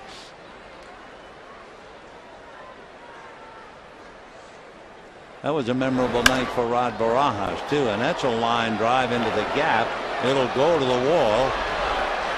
Bartlett is on his way to score, but they'll stop him at third with 1 out. No reason to gamble. And the Padres now have runners at 2nd and 3rd, 1 out, and big blanks coming up. Well, here's a look at how our text message voting is going. Remember, we asked, which do you think is more likely to happen this season? Clayton Kershaw winning 20 games, he's won 17, or Matt Kemp, 40 home runs and 40 steals. Wow, 80% of you say Matt Kemp. Don't forget, text your answer 86212 on your cell phone. Well, you're asking a lot of the center fielder, those who voted for him, but he has given a lot. 2nd and 3rd, here's big blanks. Whoops. Might have hurt himself a little bit. 0-1 to Kyle.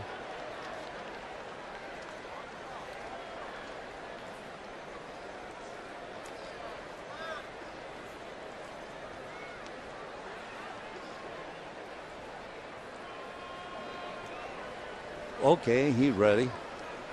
He has a half a dozen home runs, 18 runs batted in. Big man in a little town, Moriarty, New Mexico. And a big man unloads. Whoa! A monstrous home run into the pavilion. And just like that, the Padres get 3. Blank's 7th home run of the year. He now has 21 runs batted in. And for Kuroda, the 16th home run that he has allowed. So 2nd and 3rd, and Kyle Blanks crushes one. though he has a double and a home run tonight. Orlando Hudson. Mile high and a good catch at the other end of it. Made believe he was going to throw it back, but he's keeping that ball. So Blanks gets the high five. Maybe we should say the higher five. And here's Hudson. Popped to short, single to right, 1 for 2.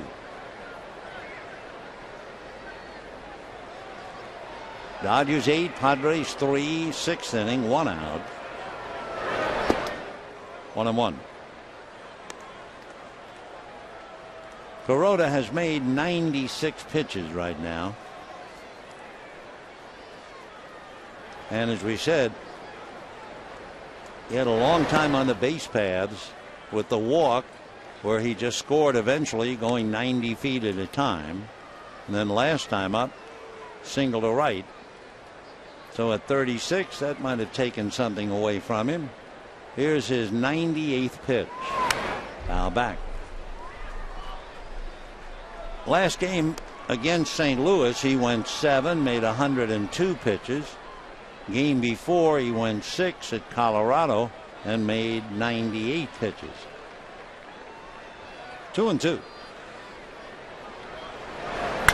And a high fly ball into deep right field. Ethier back at the wall, gone. Orlando Hudson hits it out. It's 8-4 in favor of the Dodgers. And the Dodgers have to wonder, is there any petrol left in the tank? For Hudson, his 6th home run. And that cuts the Dodger lead in half. So a 3-run home run by Kyle Blanks, followed by a solo home run by Orlando Hudson. And the batter will be Nick Hundley.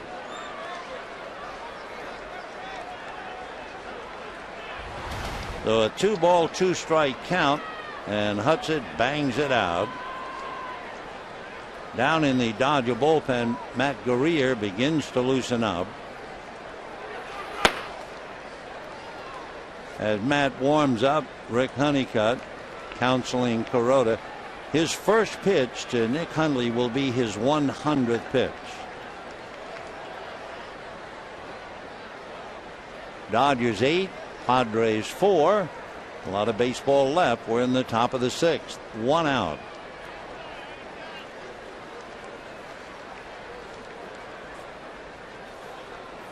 Nick Hundley flied to left, then hit the fly ball to center in the 4th inning when Guzman Tag tried to score, and Matt Kemp hung him out to dry.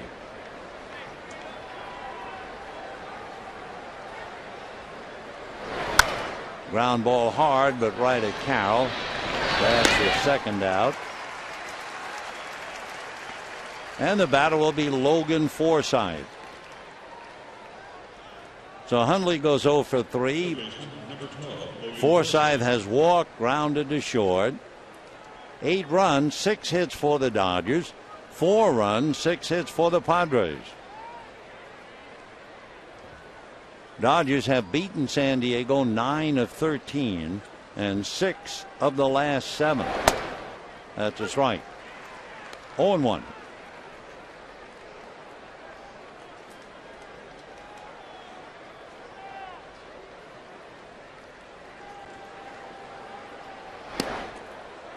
One ball and 1 strike.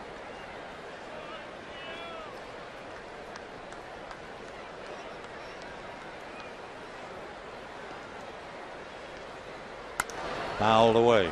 We're looking back at Kyle Blanks.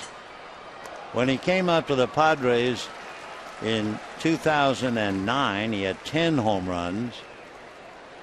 Came back up last year and had 3. This year he now has 7. 2-2. So Blanks hit that 3-run home run, followed by the solo home run by Hudson, and the Padres are back in the game. 8-4 Dodgers. Fastball at 93, so Kuroda can still bring it. 2-2. Dodger bullpen pretty well rested thanks to Kershaw last night. Breaking ball slapped to center. So that's 1, 2, 3, 4, 5 hits in the inning. And Aaron Cunningham coming up. Cunningham has popped up, struck out 0 for 2. A little concern in the Dodger dugout. Of course, they should always have concern in the Dodger dugout. What they ought to do is hang the scoreboard of a game in 1990 when the Dodgers led Philadelphia 11-1 after 5 innings. And the Phillies scored 2 in the 8th, 9 in the 9th, and won the game 12-11. Pretty good conscious reminder whenever they're out in front. Have that in there. 0-1. 1 ball, 1 strike. Yeah, without a doubt, that's one of the toughest, if not the toughest loss the Los Angeles Dodgers have ever suffered. Tommy Lasorda will never forget it, nor will anybody else who saw it. 1-2 to Cunningham.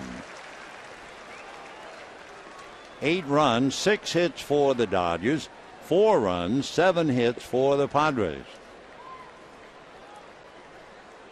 Cunningham hitting 172.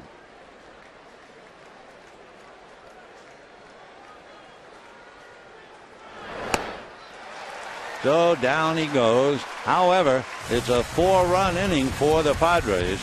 And at the end of 5 1/2, 8-4 Dodgers.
The Dodgers were walking most of the time. Andre Ethier could just about walk around the base paths when he hit a grand slam home run. At the time, it gave the Dodgers an 8-0 lead. Padres, trying to battle back, have come up with 4. And so we got a bottom of the 6th inning. Kyle Blanks with that 3-run home run gave the Padres a lift. Then Orlando Hudson followed with a home run to wake them up a little bit. Josh Spence, who appeared briefly in last night's game, in the Matt Latos game, comes right back in. Spence, last year, when Tim Stauffer shut down the Dodgers, Spence appeared briefly in that game.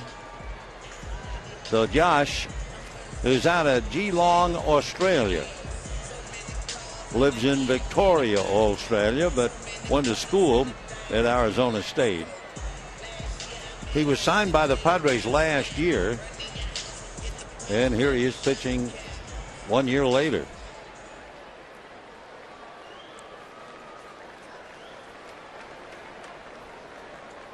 He'll be facing Sellers, Loney, and Kemp. Ball one. Kuroda kind of staggered through the 6th inning. He made 25 pitches, though he made 110 in the game. Interesting what the Dodger offense has done with Kuroda. Fly ball to right, one away. In 18 starts, the Dodgers gave Kuroda a total of 29 runs. But in his last 4 starts, including tonight, they've given him 32. So his record has improved because of it. Should the Dodgers hang on to win this, he would be 11-14. And we shall see. Here's Loney, fly to center, walk, grounded into a double play. All one.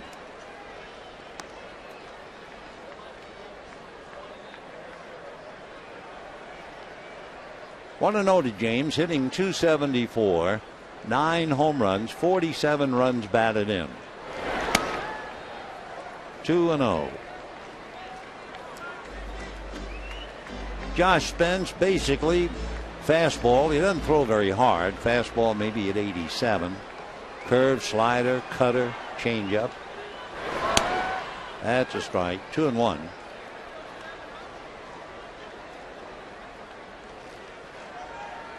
A lot of people would think he might need a mid-90s fastball, but they say he's more effective at 86. That's a strike. 2-2.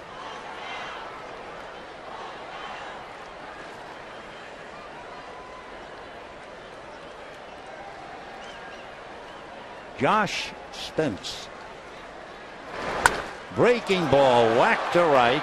On his horse over to pick it off is Andy Perino, who just got into the game.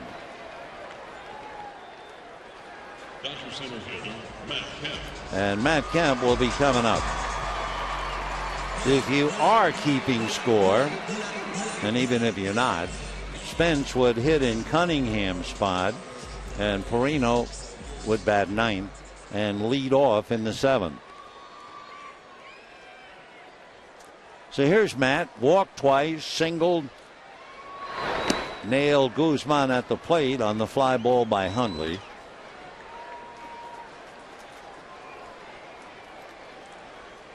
Matt hitting .321, 31 home runs, 101 runs batted in. Just to add to the picture, he has scored 86 runs, 31 home runs, 35 stolen bases, and 9 assists.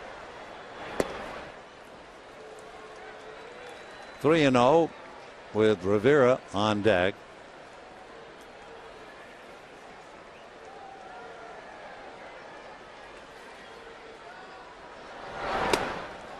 And ball 4. So the Dodgers have received 9 walks tonight. And here's Rivera. Rivera grounded to short, walk, fly to right. Kemp has walked 3 times.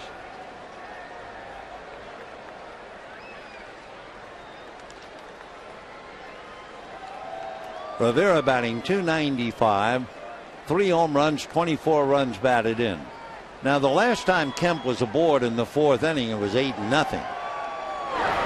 Big curveball for a strike. When it was 8-0, when we were saying, well, there's no chance that Kemp's going to try to run. Now, not so sure. Leading by 4. A left-hander whom he hasn't seen much of as far as a move to first, Josh Spence, will be looking at him. Off the plate. Spence gives you a lot of leg. That right leg like a strand of spaghetti before he finally comes to the plate. 1-1.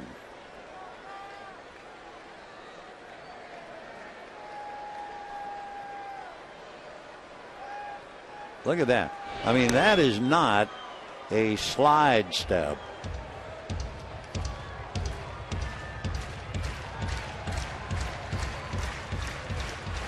Kemp wants to see the best that he has without being picked off in the process.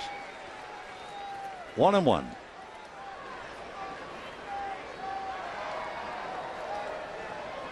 That's been caught.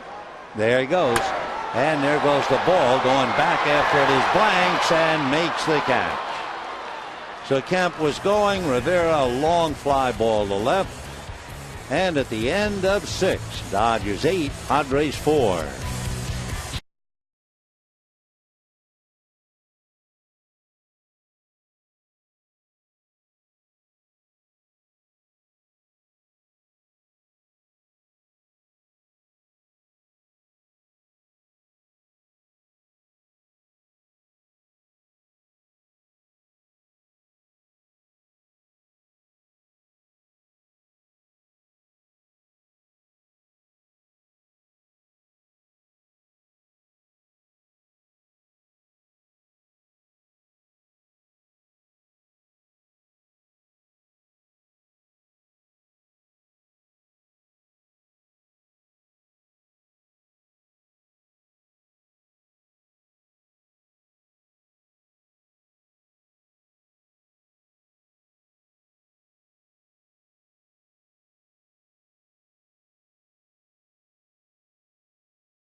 KCAL 9 is brought to you by 76 Gas, proud sponsors of the Los Angeles Dodgers.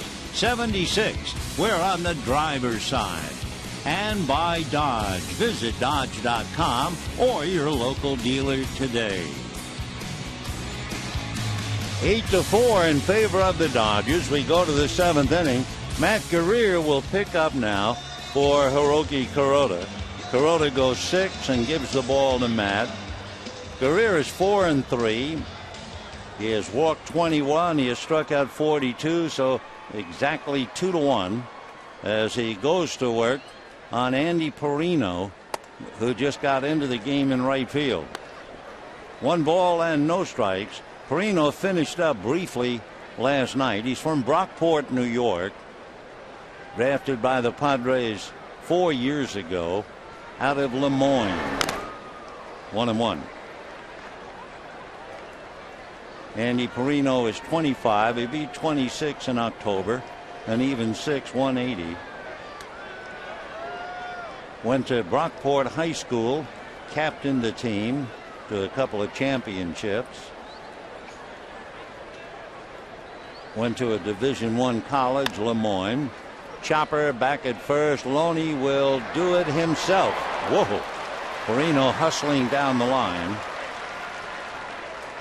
But James just did make the play. 1 away. That'll bring up Will Venable, who flied to center, flied to left, and popped to short. Though Venable hitting a lot of balls in the air. Normally, he does pretty well in the last part of a game. 0-1. In fact, this year, in the last 3 innings of a game, Venable is hitting .306.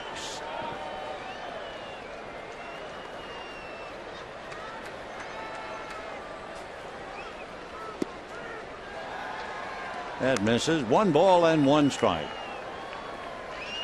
1 out, 7th inning, 8-4 in favor of the Dodgers. Matt Guerrier trying to move it along for Kuroda. That's ball 2. Last time out, Hiroki went 7, the time before 6, the time before 7, the time before 6. So he gives you a good 6 innings. Bouncer to Carroll. So Venable taps out. 2 down in the 7th, and Jason Bartlett's coming up.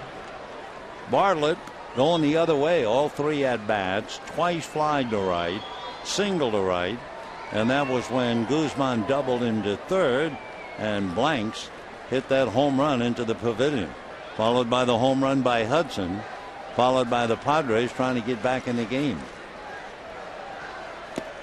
Ball 1.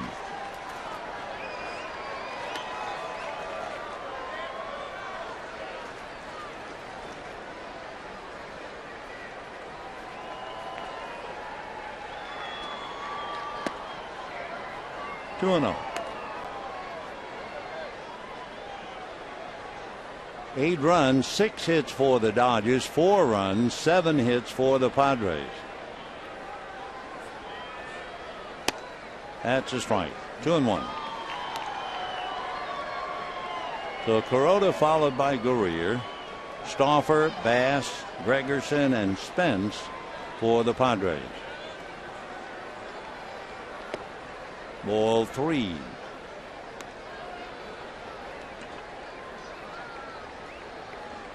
Kuroda in his 6 innings did what he usually does, averaging 2 walks per game. And that's ball 4 to Bartlett, so it'll bring up the very good hitter, first baseman Jesus Guzman. Third walk given to the Padres. Guzman sent Kemp almost to the wall in center in the first inning for his out. He walked in the 4th and was nailed at the plate on a throw by Kemp. And then he doubled in the 6th inning. Guzman hitting .316.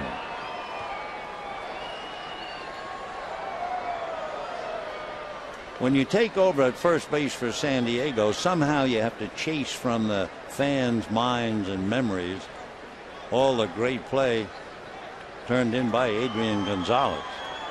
And I don't say he's going to be a Gonzalez, but he has certainly done very well. And a strike.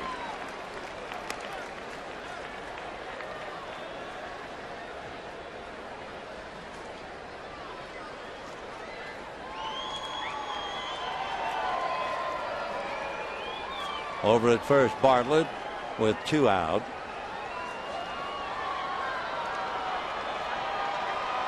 You wouldn't expect Bartlett to be running late in the game with 2 out. However, he has stolen 23 out of 31.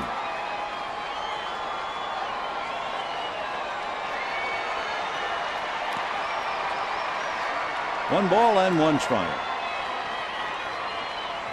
27-year-old Jesus Guzman at the plate, and the big boy Kyle Blanks on deck. Blanks wears, I guess, the highest number in the big leagues, 88.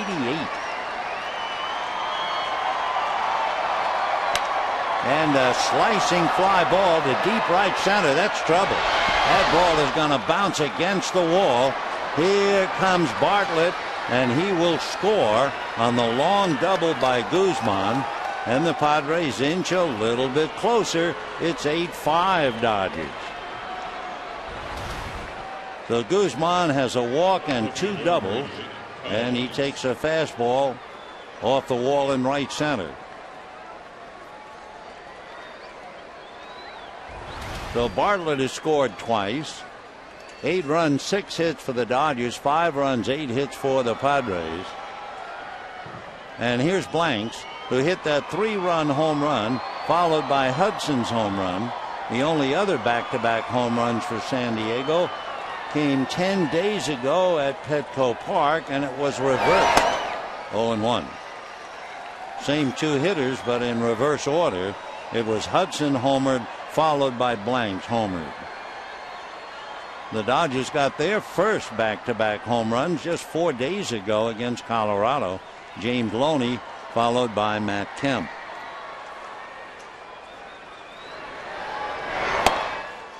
Oh, 0-2 to Blanks. Mike McDougal begins to loosen up in the Dodger bullpen. Pitcher spot due up 5th in the bottom of the 7th. So Guerrero has given up the walk and the double and a run. 8-5 Dodgers.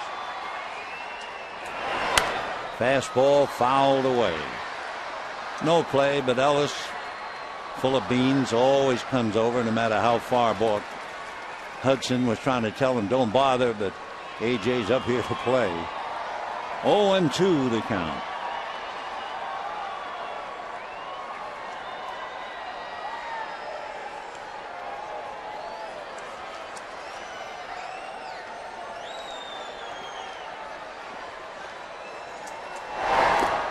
Just did hold up, or did he? Yep, he did. I'm just wondering about that 88. His birth year was 86. 1-2 the count. Well, that's twice the famous home run number of 44, worn by Henry Aaron, Willie McCovey. Little foul ball. Bill Kyle is still there. 1-2 the count.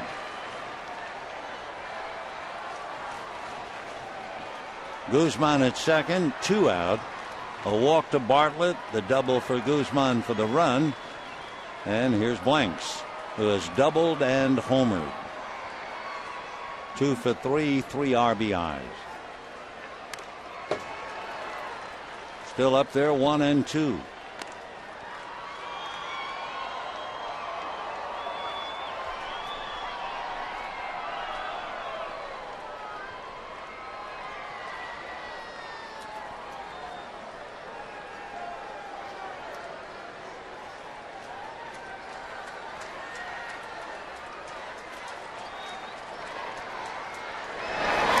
Half swing in the dirt, strike 3, out recorded at first, and that's the inning.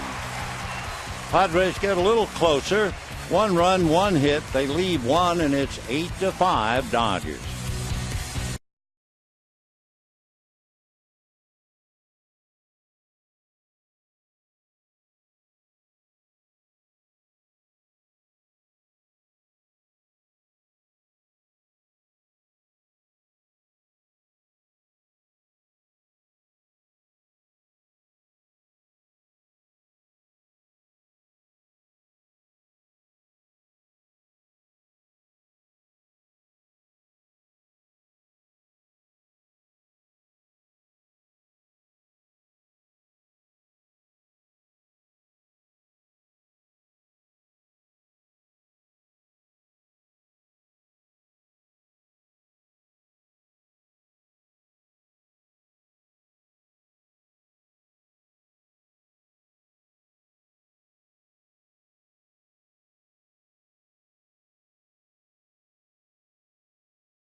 Bottom of the 7th inning, 8-5 in favor of the Dodgers. Andre Ethier, Aaron Miles, followed by A.J. Ellis.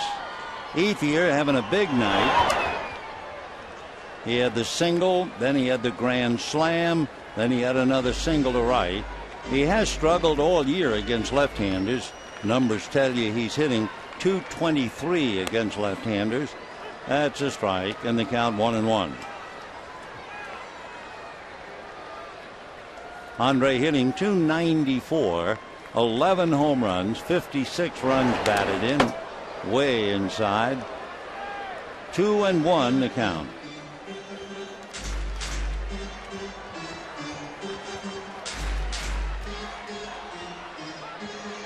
Eight runs, 6 hits for the Dodgers.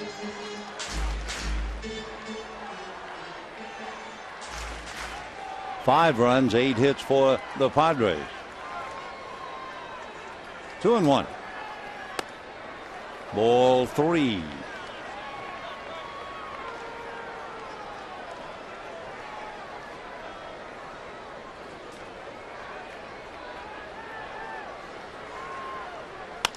And a fly ball to left field. Blanks is there. One away. You know, it's USC night at Dodger Stadium. That would be Thursday, September 15th. The Dodgers and Pirates. Fans in attendance receive a Cardinal and Gold LA cap. Compliments of USC University Hospital. To show your support for both teams, buy your tickets now at Dodgers.com/promotions. Here's Aaron Miles. Walked, singled, grounded into a double play. Miles, a switch hitter, overall batting .286. However, from this side of the plate, hitting .296.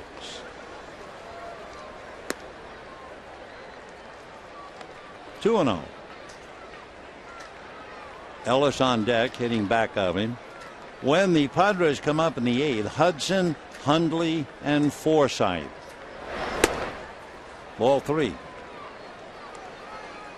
So Spence had a 3-ball count, but he got Ethier, and he comes back now 3-0 to Miles.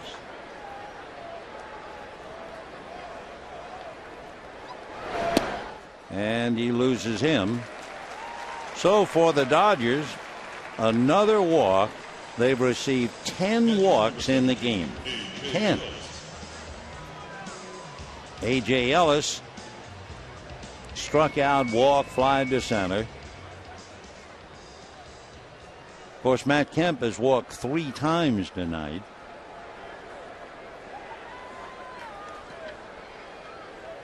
Ellis checks, now gets in. Miles at first. Dodgers scored all 8 runs in the 2nd inning. There goes Miles. Hit and run, missed at the plate. A throw, short hop tag, got him. Pretty good hands for Orlando Hudson. And a quick release by Nick Hundley on a ball in the dirt. Up, fires. Quick catch, tag. Got him on the right foot. Nice play at both ends. So Orlando takes care of Miles. 0-1 the count to Ellis. And a great throw by Nick Hundley.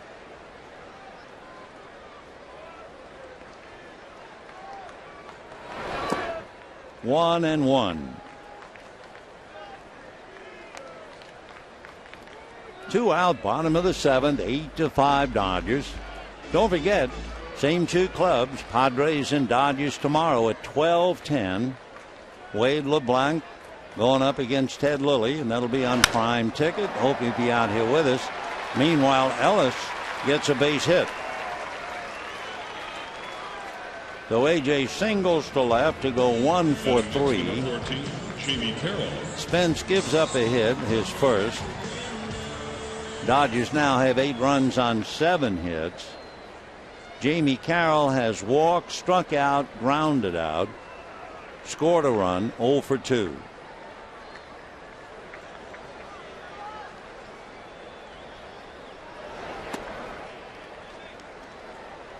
One ball and no strikes. Kuroda and Guerrier. Kenley Jansen throwing in the Dodger bullpen.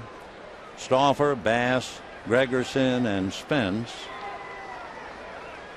On the hill for San Diego. Out on deck to bat for Guerrier, Casey Blake. 1 ball and no strikes. Ball 2.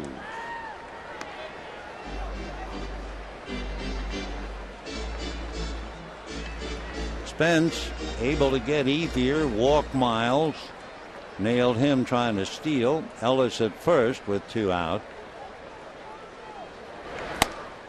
2-1. On deck, Casey Blake, as we mentioned before the game. Don Mattingly was asked about Casey, and Mattingly said, we have to make sure to give him a lot of rest and use him sparingly to keep him healthy.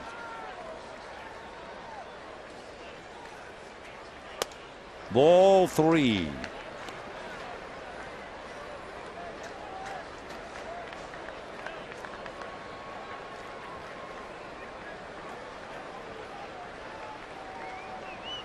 So he's at a 3-ball count now on 3 hitters. Took a little off it. 3-2. Hundley reminding everybody, 2 out, 3-2 count. Guzman gets off the bag at first. Ellis will be going.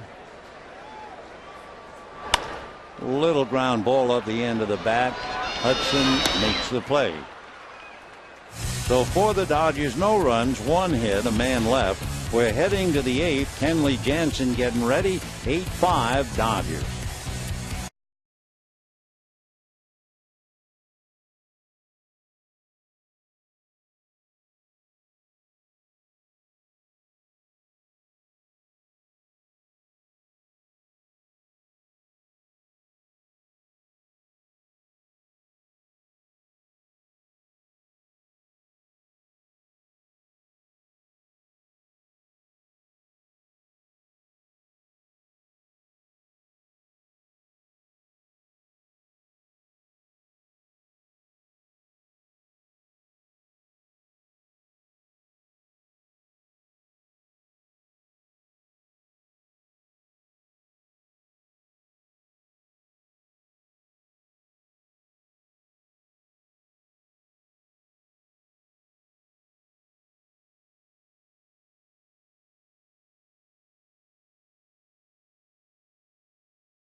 Sports Authority, the official sporting goods retailer of the Los Angeles Dodgers, and by your Southern California Lexus dealer, who invites you to test drive a luxurious Lexus today.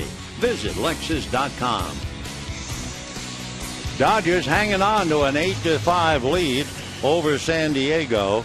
Kenley Jansen will now be the 3rd Dodger pitcher, and he'll be pitching to Orlando Hudson, Nick Hundley, and Logan Forsythe.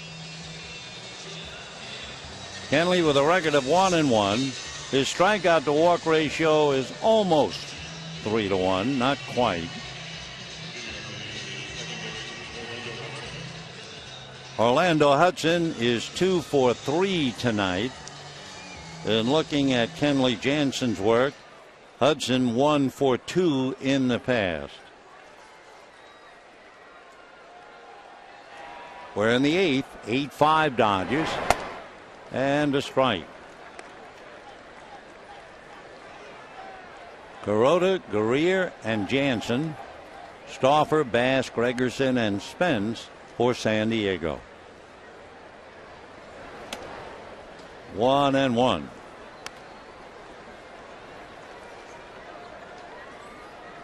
Big Kenley, the kid from Curaçao in the Netherlands Antilles.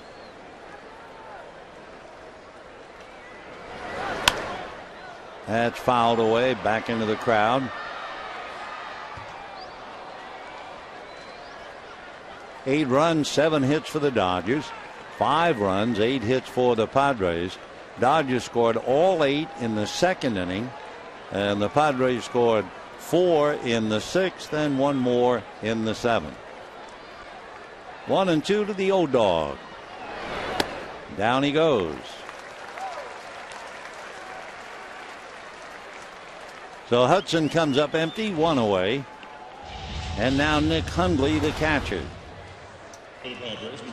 Just a high fastball, and it was rising. And that'll bring up Hundley, who flied to left, flied to center. That's when Matt Kemp nailed Guzman trying to score from third. And then last time up, Hundley grounded out. 0 for 3, hitting .267. Ball 1.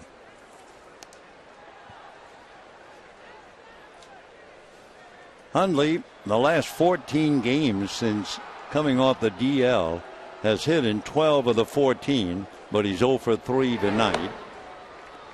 1 ball and 1 strike.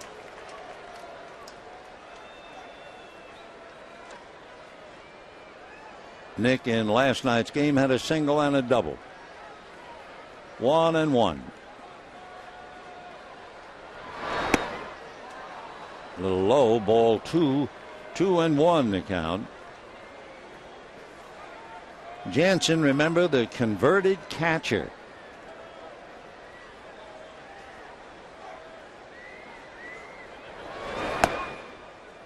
Missed, ball 3.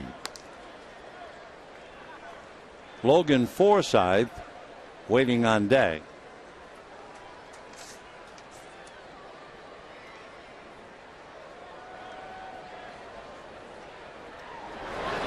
And ball 4. So Hundley gets the walk. Forsythe coming up. Here are the final numbers for our text message questions. We asked, which do you think is more likely to happen? Clayton Kershaw winning 20 or Matt Kemp 40 home runs and 40 steals? The final, 57% of you said Matt Kemp will hit 40 and steal 40. Kershaw, remember, has won 17. Figures to have, 4 more starts. That's a strike to Forsythe. Logan has walked, grounded out, singled. 1 for 2, hitting .221.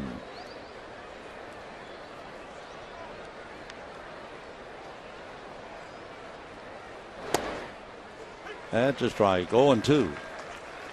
Alberto Gonzalez out on deck.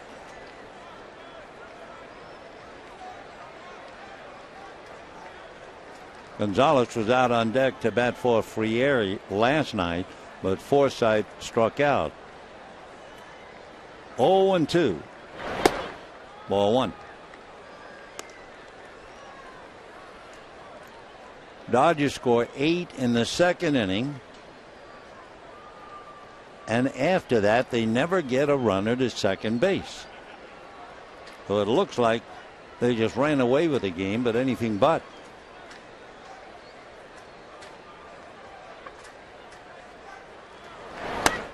Off the plate. If you weren't with us, the starter, Tim Stauffer, who had walked 1 in the first inning, who had never walked more than 4 in a game in his career, he walked 6 in the second inning. And the Padres have yet to recover. 2-2 to Forsythe. 1 out. Check swing foul.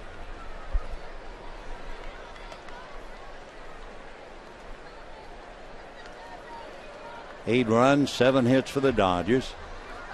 7 hits, and remember, 10 walks. 5 runs, 8 hits for the Padres. They've had 3 walks.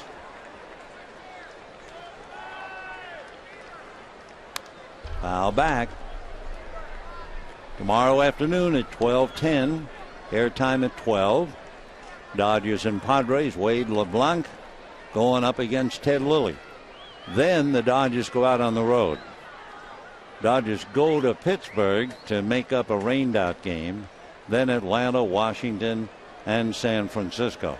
No one realized it when they were booking that game as to what it would mean for the Pirates. Down goes Forsythe, and with 2 out, Alberto Gonzalez coming up. The Pirates will be on the road. So the Dodgers start the road trip. It's not too difficult to just stop off, play a game, and then move on. But the Pirates are on the road. They will have to come back home to Pittsburgh to play that game and go back out on the road again. All right, here's Alberto Gonzalez hitting .231. 1 home run, 28 runs batted in. T. Cotty appeared earlier and struck out.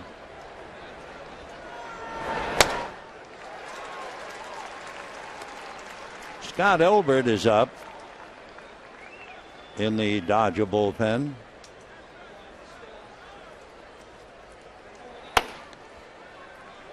Oh, 0-1 to Alberto.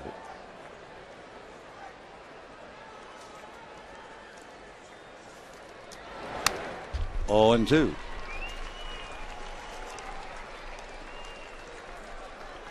Alberto Gonzalez is from Maracaibo in Venezuela. He was originally drafted by the Diamondbacks. In fact, he got up to the big leagues briefly twice with the Yankees, then the Nationals, and now the Padres. Back in 2007, the Yankees sent Randy Johnson and $2 million to the Diamondbacks, acquiring Gonzalez and pitchers Luis Vizcaino and 2 others. Then Gonzalez wound up with the Nationals and then with San Diego. High fly ball. Ethier coming to the line in fair ground, makes the catch. So the walk to Hundley, and that's it. They leave him. And at the end, at 7.5 innings, it's still Dodgers 8, Padres 5.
Fares online only at Southwest.com. By your Southern California Toyota dealers. And by Carl's Jr. $6 burgers, made with 100% Black Angus beef. 8-5 in favor of the Dodgers as we go to the bottom of the 8th inning. And the Padres send their 5th pitcher out to the mound, and it's veteran Chad Qualls. So it started with Stauffer, then Bass, then Gregerson, then Spence, and now Chad. Qualls from Lomita grew up as a Dodger fan, as we understand it, and his dad would go to a lot of games with taking the entire family. However, even though he was a Dodger fan, he loved to watch Will Clark play. Though as a pitcher, he still admired their first baseman. He was drafted by the Blue Jays, never signed with Toronto, went to school at L.A. Harbor Junior College, transferred then to the University of Nevada, and eventually signed with the Astros, and spent 4 years with the Astros, 3 with the Diamondbacks, 1 with the Rays, and now with the Padres. Trent Olson up there to bat. Too bad he didn't get up there against Spence. Then you would have had 2 young players from Australia going head to head. So Trent Olson, he played right field in the last game against the Rockies. Then Ethier played last night and had 3 hits and 3 more hits tonight, including the slam. Fouled away. Trent hitting .241, 2 home runs, 6 runs batted in.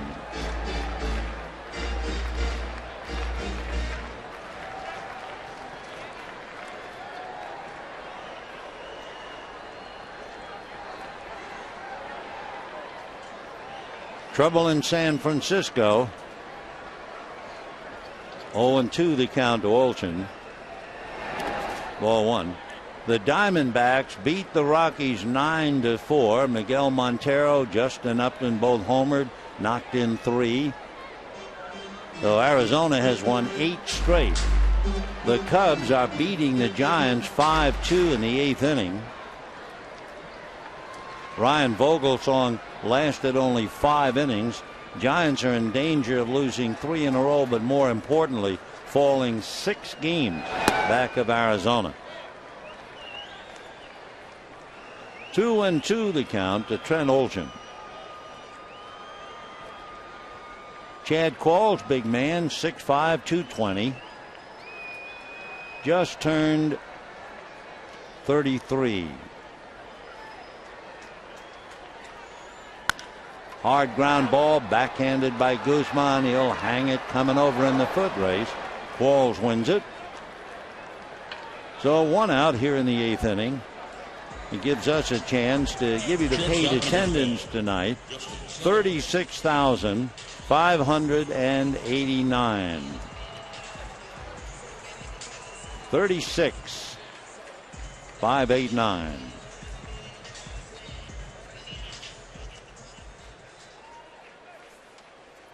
Justin Sellers struck out, had a scoring fly ball, then flied to center and flied to right. 0 for 3.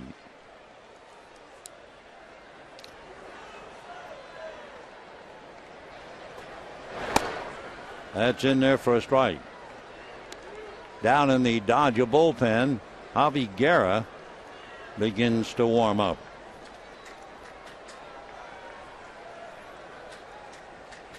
Oh, and 1 to Sellers with Loney on deck. By the way, Loney, with that 8-game hitting streak and the streak of 6 straight with an RBI, both are on the line because he's 0 for 3.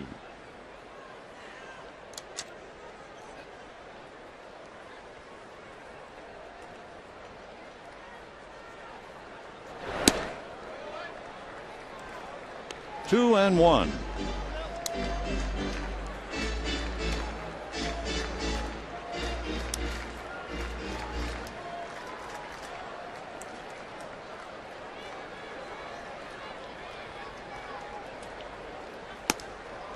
Three and 1. Chad with a good sinking fastball. He can get that thing to 93. That last one was 90. The 2-seamer is the big pitch. He also has a 4-seamer. Throws a slider, a change, and a splitter, which he usually saves for left-hand hitters. That's that sinker. Still 3 and 2.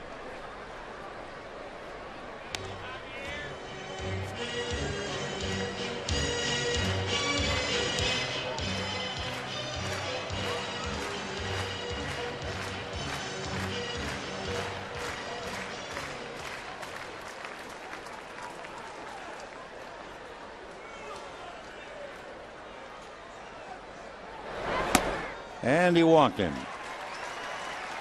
So Qualls joins the club and gives up a walk. First baseman number 7, James Loney. That's 11 walks given to the Dodgers. For pitching coach Darryl Balsley and for the manager, that's a disaster. And here's Loney.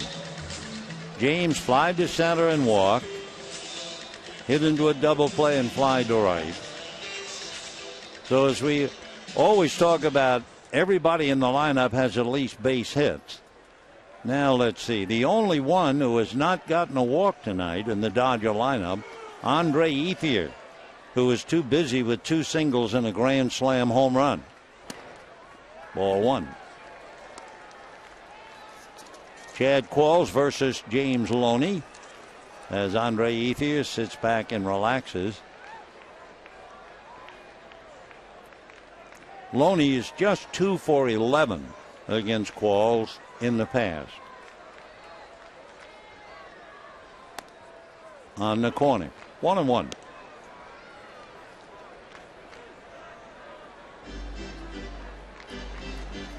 When the Padres come up in the 9th inning, they have Perino, the right fielder, then Venable and Bartlett, and if anybody gets on, Guzman.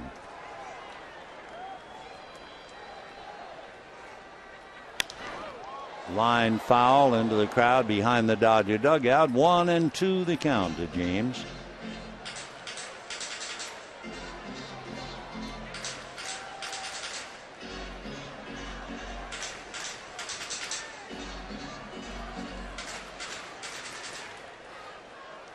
You look at Loney's bat, you see the marks on the bat.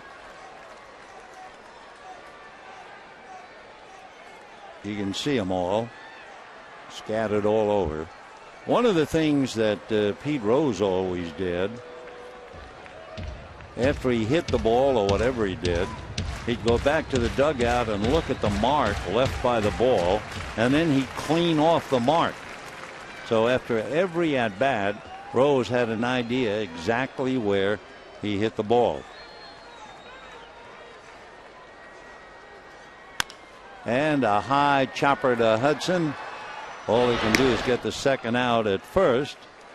So moving along is Sellers to second, and the batter will be Matt Kemp. Well, first base is open. I mean, they could walk him 4 times. Matt Kemp puts up pretty good numbers against Qualls. He is 5 for 14, hitting .347, and Juan Rivera waits to see. Hundley, meanwhile, waits to see. He looks over into the dugout, and I think they're going to walk him. Nope. It looked like he was all set to hold up his right hand, but instead he went to the mask. Matt has walked 3 times and singled. Ball 1.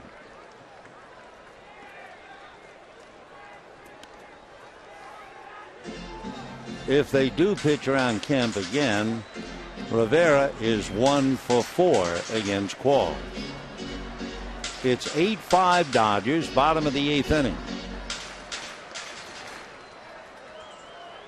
You know, once in a while you see something like what is happening tonight and you think, gee, they must be getting close to a record.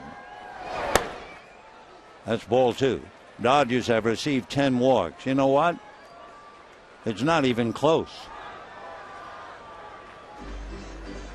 Well, it's not the Padres' fault, but the Dodger franchise record, they got 17 in a game back in 1903, and now it makes it official.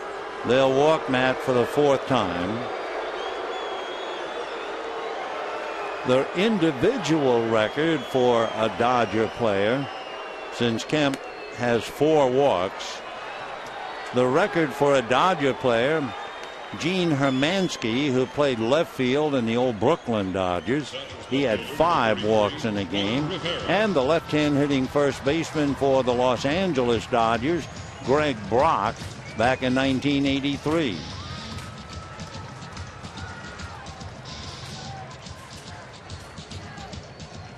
So 11 walks. Now 12. And here's Rivera. Rivera grounded to short and walked, flied to right, flied to left.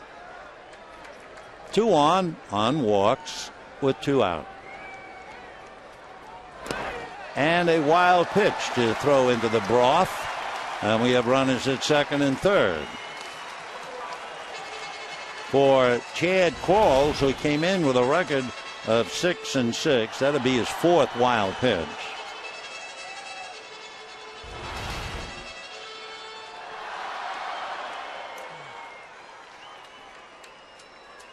"8-5 Dodgers with a chance to pick up a couple." Must be brutal when you are a major league, a successful pitcher like Bud Black to go through what he's going through tonight. 1 ball and no strikes. The first base is open, but on deck, Andre Ethier.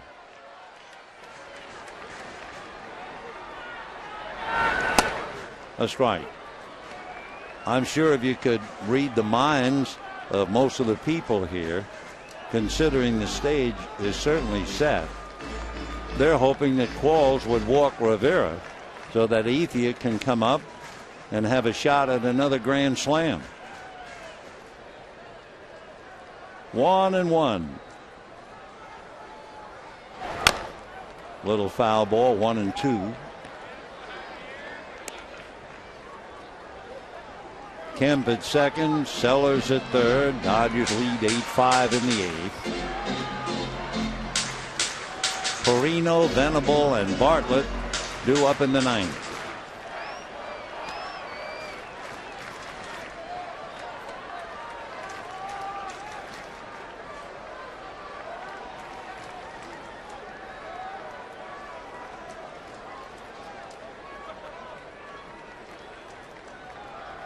One ball, 2 strikes. 2-2.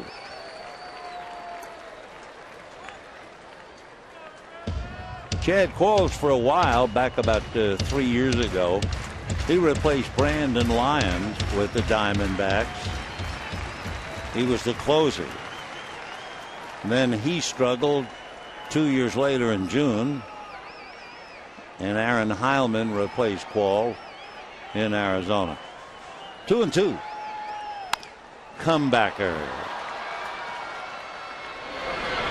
All right, the Dodgers get a couple of walks and leave them, and we're heading to the 9th. The Dodgers 8 and the Padres 5 enter Javi Guerra.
For Javi, he will be Kuroda, and then Guerrier, Jansen, and Javi.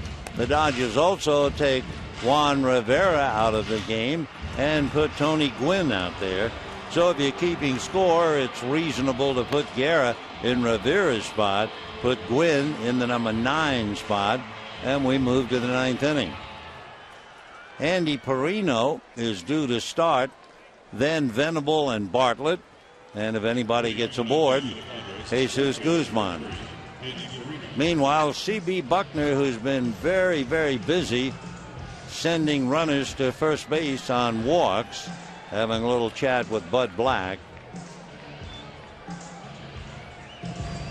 No argument, just a chat.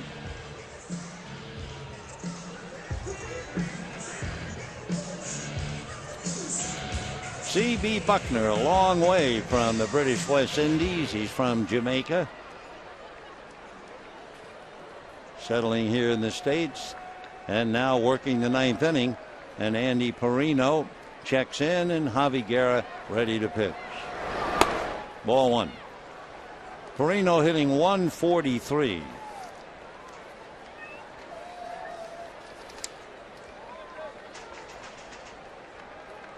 He just called up yesterday for the weekend.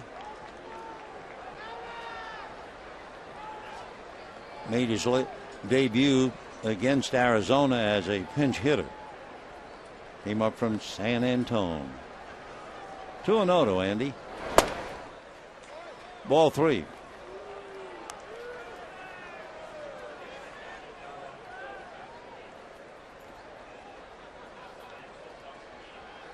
Three and 0 the count to Perino. A strike.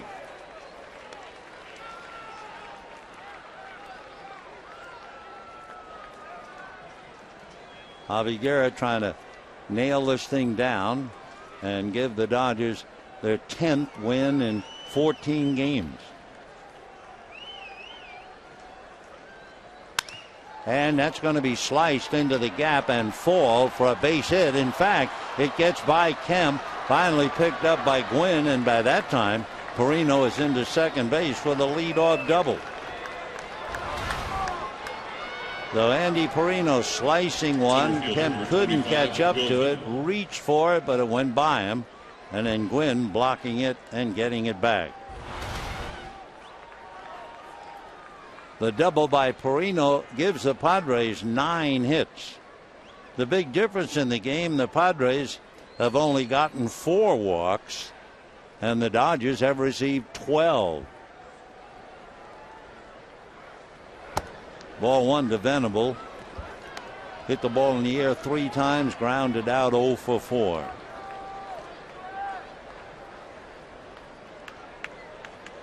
Venable 0 for 3 in the past against Guerra. A little high. 2-0.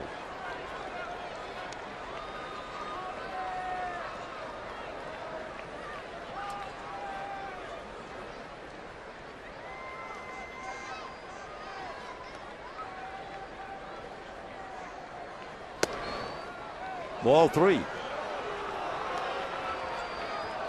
Well, is there anything more exciting than a base on balls? Wow. And we have certainly seen him tonight. 16 walks. And here's 3-0. Right. In looking at Javi Guerra's work, 9 walks, 27 strikeouts, so exactly 3-1. Little ground ball. Carroll makes the play. Perino will move over to third. 1 out in the 9th. So Venable goes a long 0 for 5 leading off. And the batter is Jason Bartlett. Bartlett, 2 fly balls to right, a single to right, and a walk.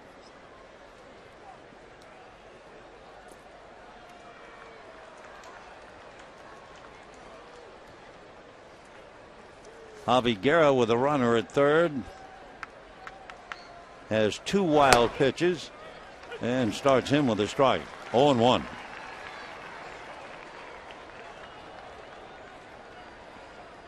Bartlett hitting .248 with 2 home runs, 35 runs batted in. Big chopper to third. Miles has a play at first in the dirt. Nice pick. Loney is there to handle it. Though holding at third is Perino. And the batter now, Jesus Guzman. So Loney's come up with a couple of dandies over there. And now Guzman with big blanks on deck. By the way, we found out about Kyle Blanks wearing 88. Mark Grant, former Major League pitcher who broadcast with San Diego, told Brian Hagan he used to wear number 8 and he decided to do something different. And as he said, I thought it'd be a little different, so I'll double 8. And then if I go to another club, I know I'll be able to get the same number. 1-1 the count to Guzman, who fly deep to center, walked and was thrown out at the plate, doubled and came home on the home run by Blanks, and doubled in Bartlett. So he's 2 for 3, and he's hit the ball hard every time. 2-1. 36,589 came out tonight. If you can, hope you'll join us tomorrow at noon. 2-1. Fouled away. Tomorrow, Wade LeBlanc, Ted Lilly on prime ticket, airtime at noon. Then the Dodgers go out on the road. They won't be back until the 12th of September. Open up a 3-game series with Arizona. So 2-2 to count to Jesus Guzman. Ball 3.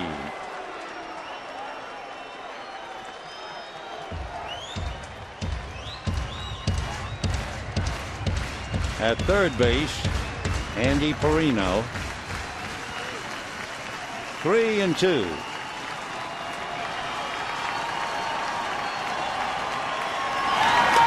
Got it. So Guerra reaches back to strike out Guzman, leave Perino at third. Dodgers, thanks to Andre Ethier's grand slam, beat the Padres 8-5.